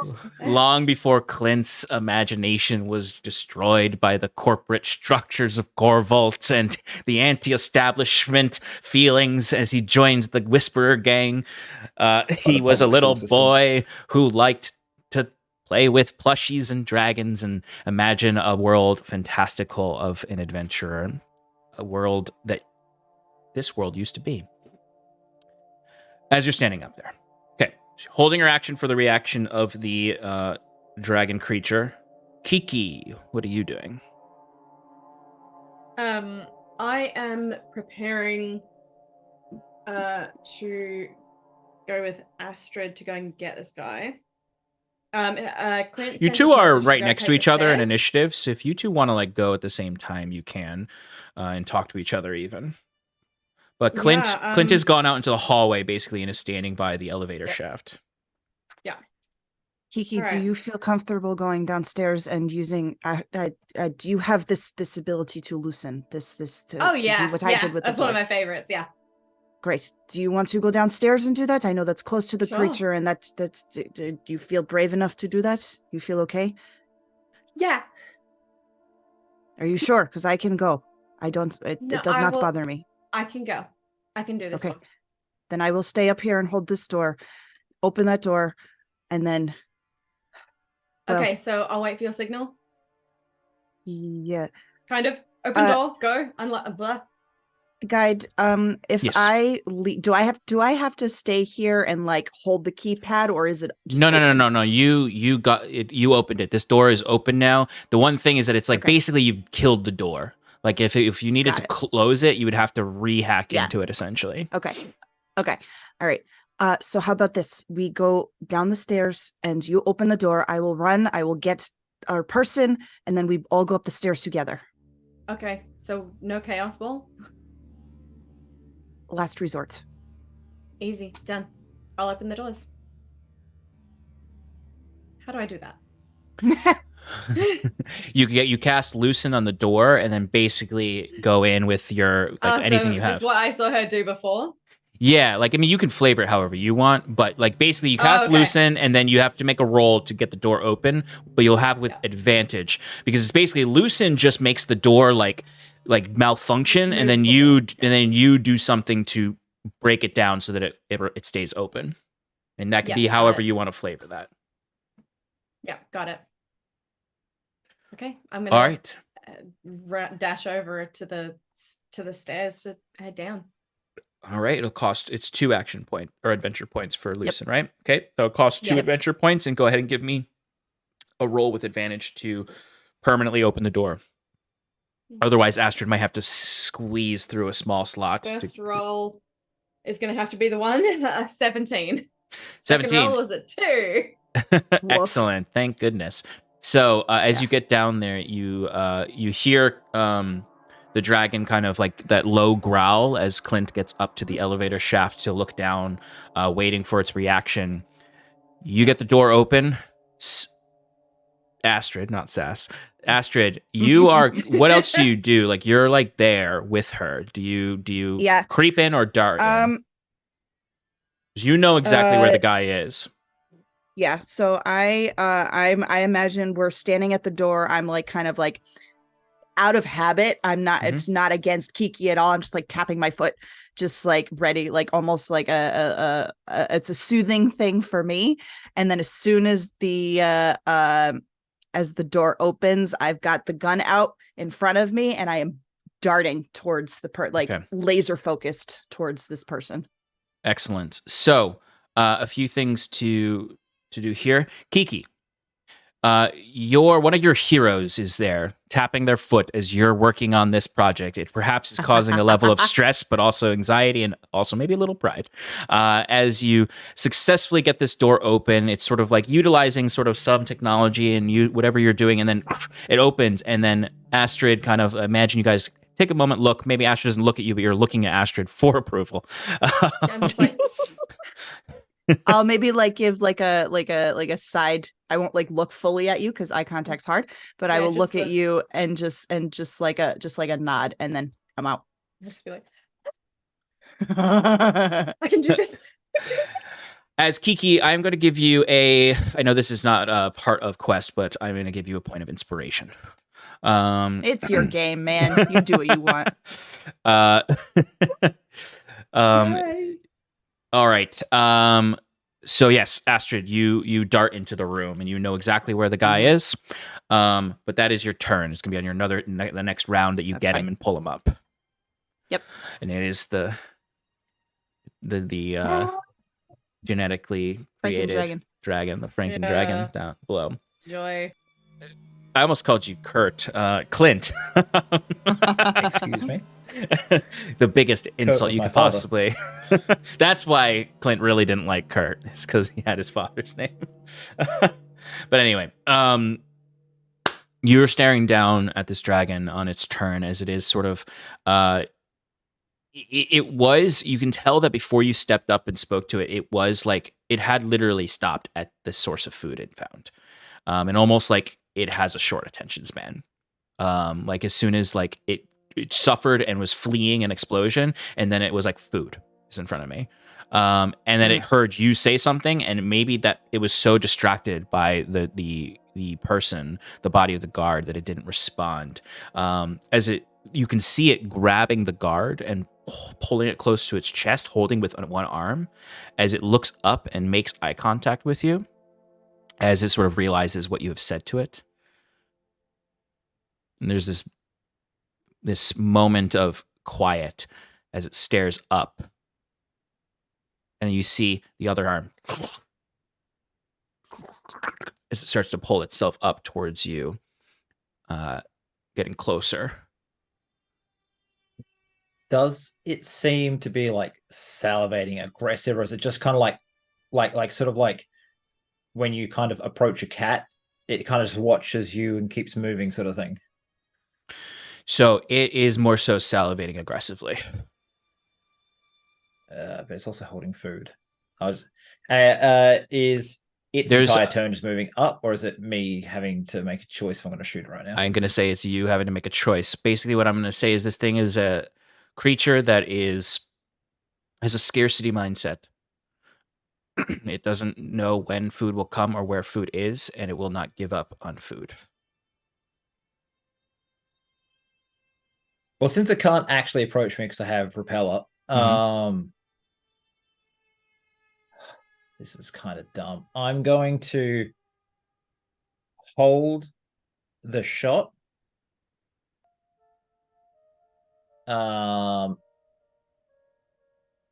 And say, I can provide you 10 bodies, 10 of more of those if you give me an hour. As opposed to taking the shot, can I use the same held action to say that sentence? Yeah, I'll allow that. I'll just be like, of the bodies are bodies of the people that made you.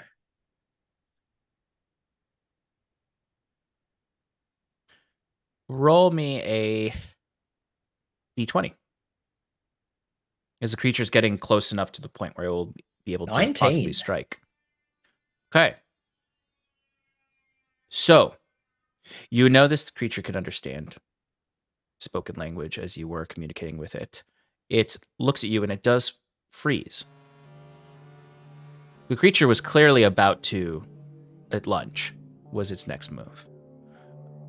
It freezes for a moment. And a gargled voice comes out, almost like it's choking on its own spit, but still in that same grisly voice.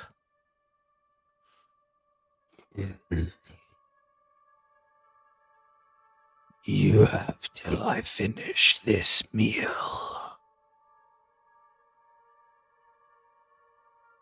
As it goes to climb up closer, but now with that stare of a cat with food that just wants to get by. Can I, kind of knowing the range of my repel as my turn will be coming up soon, can I sort of say, like, I allow it past the repel field, but keep it so that it couldn't get around me to get to the girls that like smashing through a wall, so I'd have a chance to slow it down. I'll just yell out, "Girl, speed it up!" Yeah, absolutely. I imagine, truthfully, what I really imagine happens here is you're like backing up as it's going forward. And you can, if you're trying to keep it from like reversing itself or going past to go where the girls are, it's almost like you're doing this slow backup as it crawls past, and goes up I'd into even that say corner. that, like, I would have like the gun like pointed away from the whole time. I'd have my cane and I'd be like keeping clear. The only thing, as my turn comes up and I yell that, unless, is it doing anything else, or can I take my Nope, turn? that's, you can take your turn now. Do we have some way to communicate with Nadia? I would say yes. I would say you do, because you would need that to signal that the job is done and that you are ready for pickup. Small hitch in the plan. Bring me 3 bodies of people you do not like that can be given up for food, and we will get this job done. This is a show of good faith. You have maybe a minute, or this all goes pear-shaped. We're dead. You get nothing. Freaking bodies! What the hell have you gotten into in there? Just get some other gang. I don't care. Fucking random corpos. Just get them now. Consider it the rest of my pay after the upgrade. Jeez, better be good. And she's gonna do what you say, if that's what it takes to get the job Screeching done. of tires outside.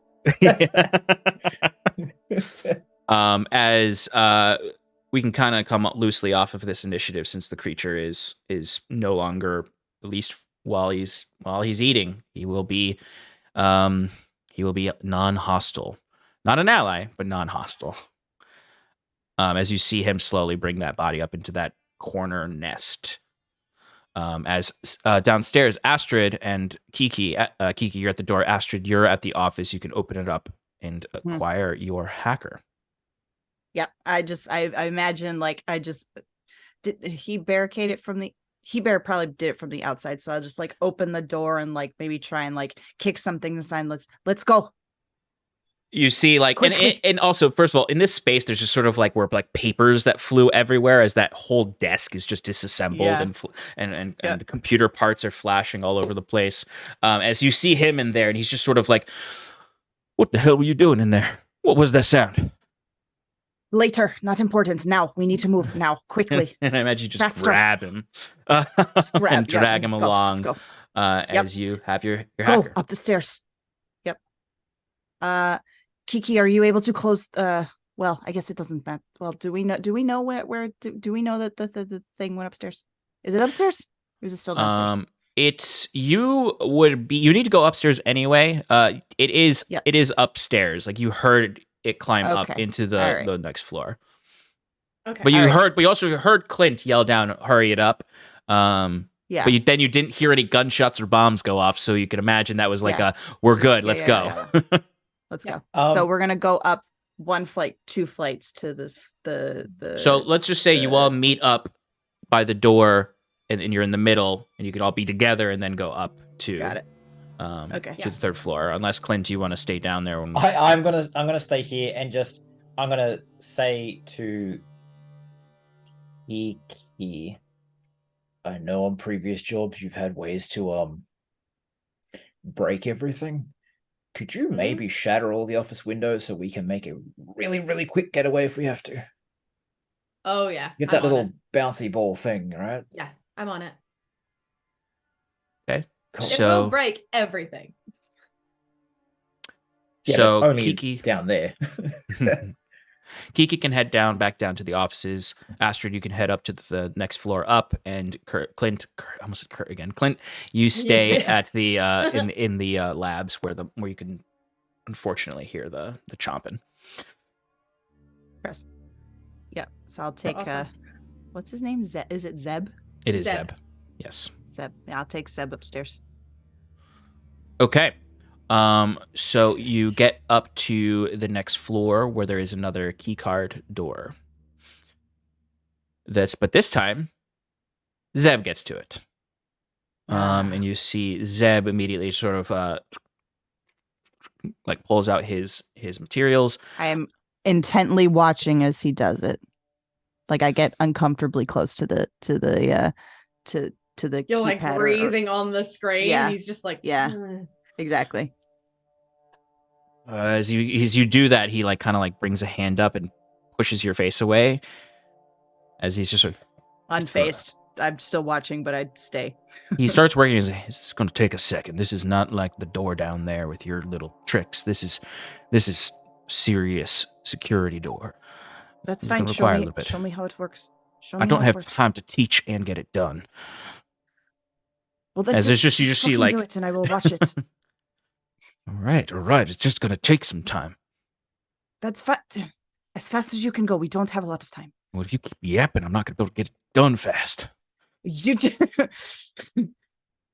the one that keeps talking. Just work. I'm not going to continue this conversation. Yes, you are. By answering, you did. While Well, I they're don't like having it their little as you keep babble. talking, regardless of either of you not wanting to talk. While they're having their babble, I'm gonna quickly just sit there in the stairwell, and I'm just gonna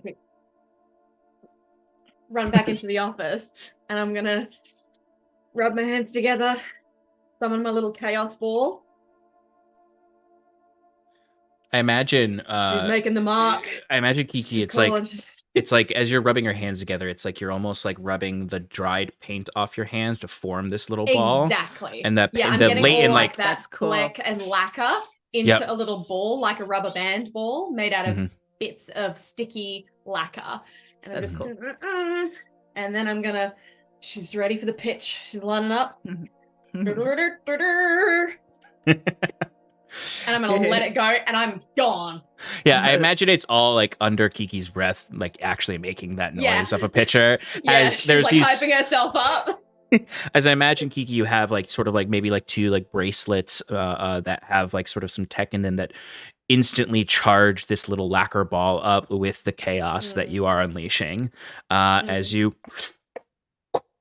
pitch it into the room, and destruction ensues. And I just run up the staircase, and I'm like, Just for the sake of the audience, do you want to tell them what Chaos Ball actually does? yes, That's what I I was just do. going to ask you to describe next. Okay. This is one of my favorites. Chaos Ball. You summon a cherry-sized elastic ball in your hand. When you throw the ball, it bounces off everything it touches, avoiding creatures. Each time the ball bounces, it accelerates slightly, traveling faster and faster until it escapes into the atmosphere after 1 minute. The ball's brief reign of terror shatters pottery, glass, light furniture, and most other fragile things in your scene. What a shame. So That as is the you do class, this, right? like obviously you all like rush away because you don't. I know it says avoid creatures, but I'm imagining in this world it doesn't avoid creatures. As it's bouncing around, it takes a few hits for it to break any of the windows because they are a little bit reinforced, but it's moving through, and you could just like anyone who was down there, obviously none of you are, just see like papers going up, computers getting smashed, desks eventually just completely imploding as the thing hits it, and eventually it's just shooting so fast it starts to get red hot.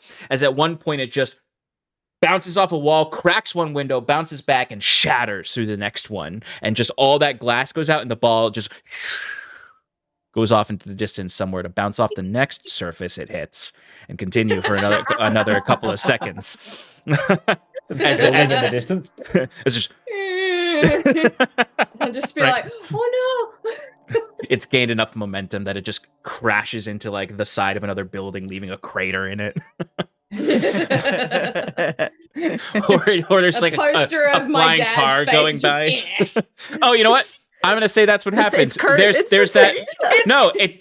No, it's that floating Jensen Corporation advertisement goes by and it just Oh, there you shatters go. into it Hell and it yeah. just explodes as its last Nice. sort of bounce before flying off into the atmosphere. Which parents will often say the stars are just chaos balls that went up into the atmosphere.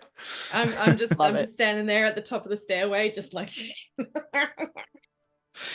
As you get back up there and hear these two bickering, it's like, I did not start this conversation that we are having.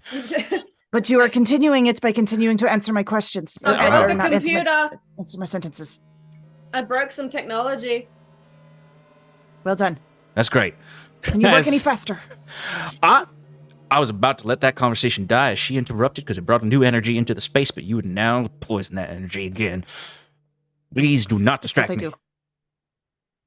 We'll work faster and I'll stop distracting you. I got springs. You stop distracting me, for I'll you. work faster. as Can I just like shuffle through my bag and pull out a random object Mhm. and just give it to Astrid and be like, I found this for you. What does it do? Trying to distract her with things. It is a paperweight. It's literally a paperweight you found in that drawer you grabbed all the papers from. It's just like a little like gem. As Clint, you're in the Oh. next room listening to all of this. Basically, like I imagine you're at the doorway that Astrid first unlocked, where you can hear them, but also keep eyes on the dragon. And you hear all this bickering behind you, or up above you. And you're like kind of like eyes fixed on this nesting hole where you can just see some splatterings of blood coming out of it, and just the foggy, slightly glowing eyes staring at you as it's. I'll just look at it and slowly turn around like, are you fucking serious? And that's a 1, I and could that's a have been 2, in there and and that's a t- 3, and that's a 4, and that's a 5, and that's a 6, would have been in that's a there by 7, now. that's an 8, that's a 9, You need to that's work. a 10. You need to work under pressure. You need to work faster. The door opens up and he closes up his little tablet and looks at you and gets like real close to your face and goes, "This is a professional job, okay? And you are acting very unprofessional, okay?" I As he would have been turns in around like and walks 5. in. Well, you're not. You didn't. And he goes in and he's like, "I should 'cause close you this were in the goddamn way. door on I'm just on gonna you." push them through. Like, shut the fuck up. As you enter into the space, you can see this was just the door into the freezer chambers. You need to get into the freezer still. That's his main job. As he is going to go over, and he's like, "This should be much faster, ladies." As he gets in here, and you can see this space is dark. There's just these red lights, and it's all like slick black metal that these freezers are made from, with little lights on them to show that they're little green lights on them to show that they're still on and working. As it is sorry. immediately very cold in here. You can all see your breath. It's complete opposite of the humidity of the floor below. As he goes over, and Setting he says, aside, "Go ahead." Okay. Nope, go ahead. setting aside everything that just happened downstairs, do you actually need assistance with this to make it go faster? Is there anything I can do? I have very good mechanical knowledge. Can I hold something for you? Can I type in a code? Whatever. What do you need to make it go faster? If you want to help and not be a distraction, hold this. That's as exactly he what goes I into just his. asked. Now, little lady, you try my patience. As he goes into his bag and pulls out a like a tube that has two handles at the end that he twists, and you can see the glass opens up, and you can see this is clearly like the transport device for the material so that it can survive outside of the refrigerator. Hold on to this and do not shake it. Very good. I am laser focused. Give her a job. I was given a job. Exactly. I was given a job. I'm going to do this job it's the with second every best ounce of thing my to giving being. her a puzzle. Yes. As he turns around and gets his tablet out again, jacks it into well, he first is kind of like looking down and going from refrigerator to refrigerator to refrigerator to find the one. And he kneels down and starts to work on it. As Clint, you're staying down there while they're up there. Mm-hmm. Okay. He goes up. Astrid, you're right behind him, I imagine, with the tool. Kiki, what are you doing during this? We're in the freezer room now, so Correct.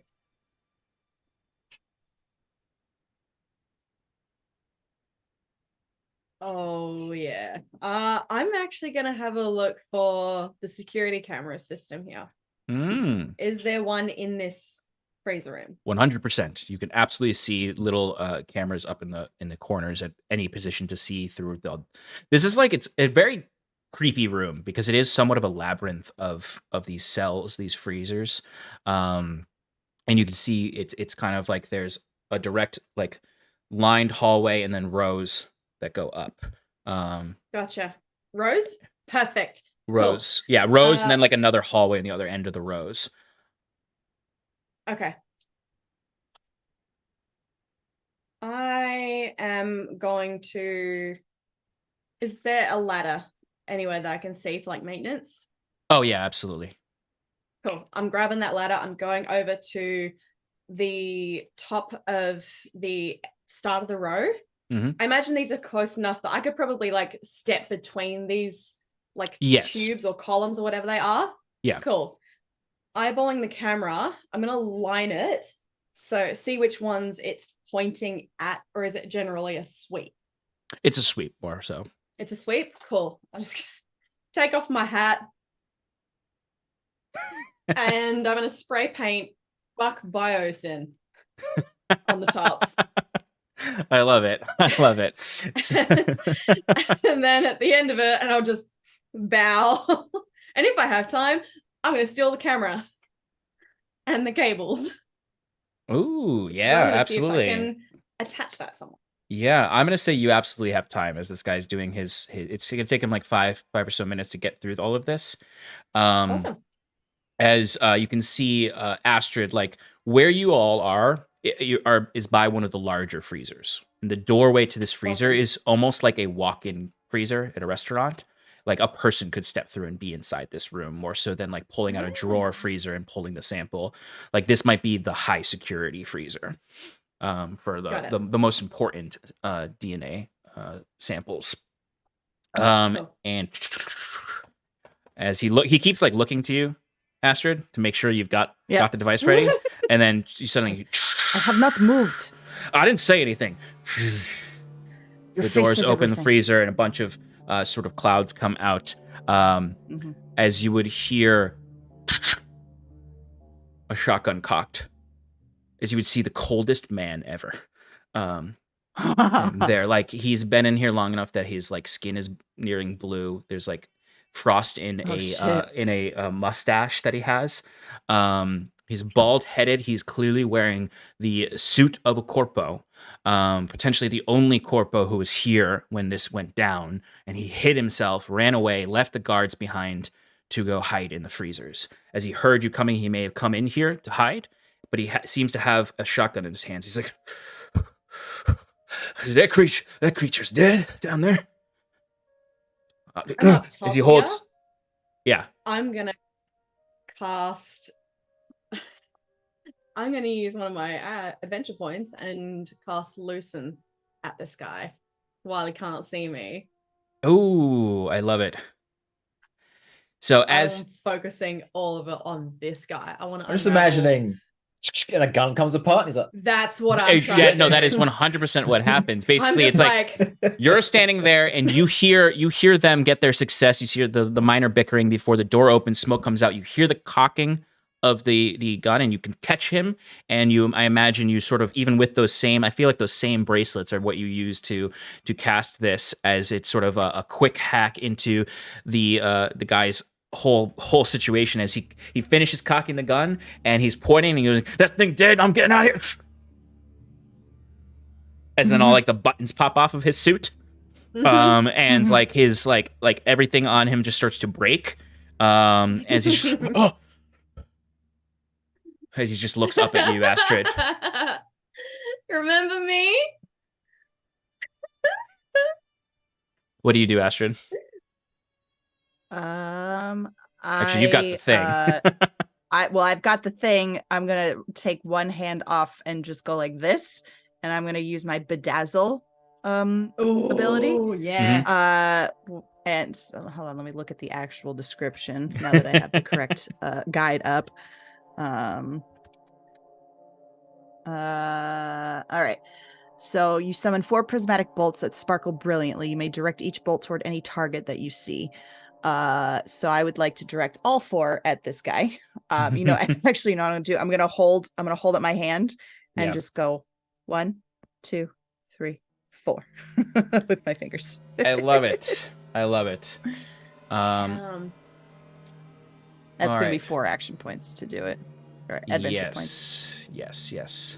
That's okay. As she I have starts that. to cast, I'm gonna actually yell out behind us out the door and call out for Clint. She'll be like, Clint, you want to get up here? I got fun stuff. I'm gonna say that this what's going on? This is enough, Astrid, to knock the guy out. Yep. So that we can continue uninterrupted. And as soon as the bolts are, my hand is back on the thing. nice move, Astrid. When I yell out Thank what's you. going on, do you yell anything back, Kiki? I say, I got a live one. I'll look to the Franken Dragon and be like, I'm gonna get you a bit more of a meal. And I'll head upstairs to fetch the unconscious man. Oh fuck. Yeah, that sounds where I was sounds going. about right Games. for this corpo guy. Yeah, it's like that option in the video game, like, do you leave the bad guy behind with the monster as you exit? Yeah. Do you leave him, or do you save him, or do you kill him first? Yes, exactly. Yeah. As you see, Zeb goes rushing in to a console in there, and you see he starts to hack into it. As the thing, I'm right behind him with the thing. As he slowly takes the Jurassic Park vial out. Yes, that's exactly what I was thinking. And- It's my gift. and puts it into the device. You can turn the handles and it closes as he takes that from you and puts it in his bag. All right, well, I think that we had some fine business here. I think it's time for you all to get me out of this fucking place. Job is done. Let's go. Out. Let's get out. Yeah, we gotta be quick. I imagine this is as Clint gets up into the space. I just We did point it. We are down done. from up above. So We have I it. get up It's there. time to move out. Yes, I'll say you get up there. I'm going to as I get up there, just go, time to go. Have you got the wind up? You talking to me? Yeah. Yep. Oh, The one yes. with the wind up. Yeah. Big boom. Yes. Big boom. Yes. Take it How- out. How long? I just hold it. How long's the Mhm. fuse? How long does it take? How long do we need? 5 minutes. You can set that timer. I don't know. So I don't know if the fuse is quite that long, but if it's not, I should just be like a crank that turn thing, so it just Yeah, you could probably. I'll say that Yeah. Astrid, when you Give it a made this super long thing, spring. you've made Yeah. enough. You've made enough things with cranks that you can Yep. make one that can do Yep. at least 5 minutes. We'll say 5 minutes is the cap. Okay. Like you're able to just get to Okay. 5 minutes All with it. All right. Cool. Great. Where are you Then setting tell me when to start the? winding. So I want to put, like, in the center of this room, I'm going to put the bag with my own little grenade next to it. And then I'm going to be like, just set us so that after 5 minutes, it sets this whole thing off. We'll take out the entire floor. And then I'm grabbing the guy and dragging him, trying to slap him awake a bit as I get down towards where Frank and Dragon is. Where are you And then I'll taking it? block his mouth and be like, I have meal number 2 for you. More bodies on the way to help out. And I'll kind of the just guy's hold like him. mouth is covered, and you're holding him. Imagine as you bring him I into this chicken room. winged his arm, and then I hold his arm. I was like, hold him forward into the area where the nest is, so Oh the my dragon can come out and get You it. see the dragon. It comes out of the shadowy nest, and you can see he drops from his mouth like the helmet of the guard that he was eating as he comes out. Because my repel is still up, he won't be able to get close, or just like kick the guy towards him. Yeah.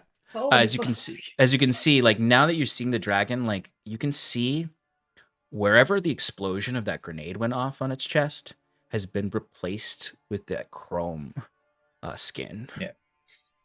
As its internal blood might have some genetically created nanite blood that is repairing his own body when he consumes synthetic material. Yeah, that's what I thought originally when we said the blood had movie silvery bits in it. Yeah. As you can see, even like up its jaw, like the scales have been replaced by these silver chrome scales, metallic in nature. As it goes, and it just like I imagine this is like in the movie when you kick him in, and the rack focus puts the background out of focus as he lunges onto the guy, and the camera follows you as you come out into the hallway and are up against the wall as you're just hearing the gore behind the wall. And the guy like screaming, very Jurassic Park. Yep. As all of you can rush down the stairs to get back into the office and go through the exit that you know of. Yep. We have approximately 3 minutes and 25 seconds. Let's go. Yep. On the way out, I'm just as- like, I take my spray cans and just down the entire hallway, like just furious. Yeah. Because I can. Where are you leaving the bomb that you set off? I left it in the freezer. Oh, in the freezer. Perfect. So All it right. should take out the entire area and cover up what we stole something. Love it. 2 minutes and 47 seconds now. I've been as you're counting in my you're head. climbing into the vent and you all get out onto the rooftop of the adjacent building, as you just see this car comes down. Before we leave, I would like to use my magic trick for sound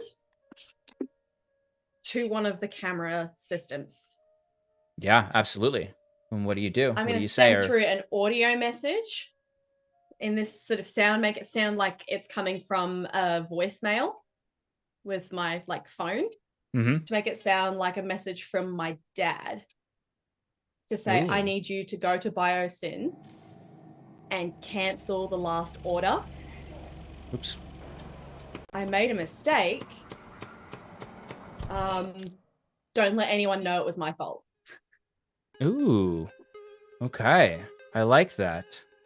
As you leave behind this last message as if it's from your father. And everyone knows the voice of Jensen Company. Very So well I'm known like, man. As fuck you all this guy. get back out into the street, Nadia pulls up, and you see she gets out of the car, immediately looks at the four of you, opens the back seat of the car, and just you see she hucks out 3 bodies onto the roof that just look to be like other gang members from the street. Like clearly, like she just found the nearest gang that that the Chrome Eaters have a beef with, and just took out 3 of them and brought them here. Can I just intercept this for just a second?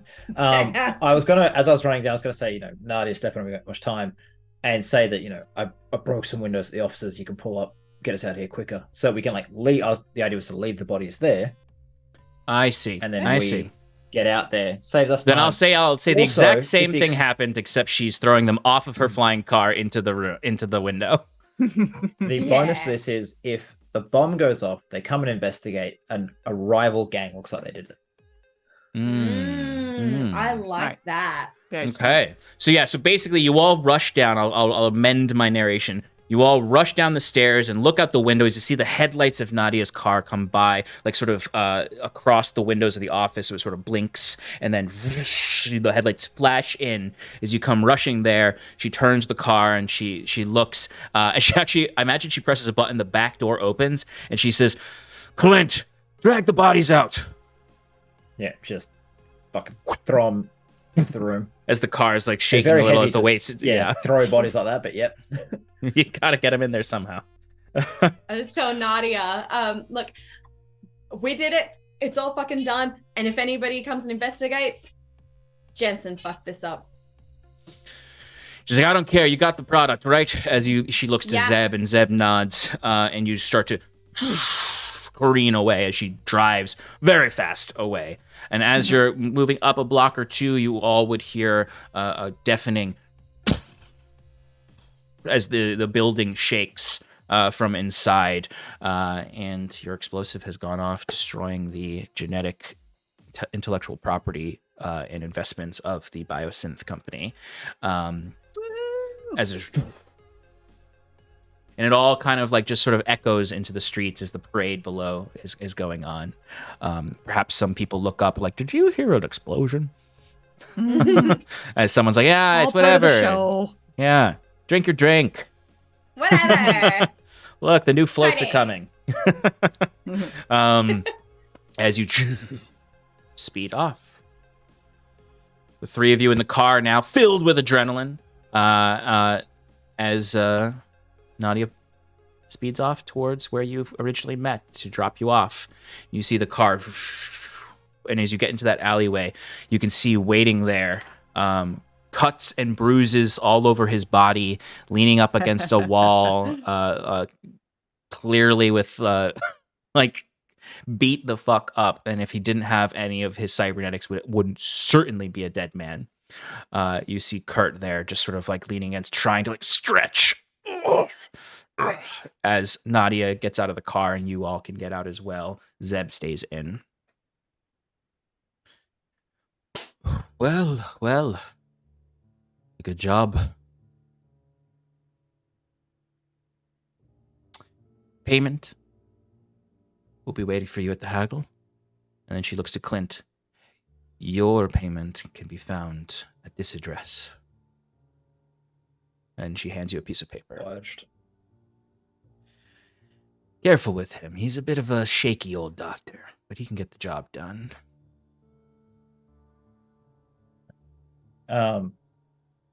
I'll take my gun out, reverse it, and I'll hold my hand out to Astrid. We should probably give them the evidence of the job, so we're not walking around with security firearms. Right. You see Kurt comes walking forward at this, limping, as he would then grab the guns, kind of look at them. Good metal. And then grabs from Astrid. I'd like to have stayed in the car, if I Sure. may. Absolutely. I'll leave my firearm on the passenger seat, as well as my business card, Ooh, which classic. is effectively like a laminator sheet. It's clear. There's no contents to it. But if you like squeeze it when you pick it up, you see the image come across in like a holographic reflective. So you actually have to play with it to see. So I'll leave that with the gun that they gave me, and also the engraving pen. Oh, I love that. As Nadia would look to the three of you once Kiki joins after that. This was good work. We might be in touch again.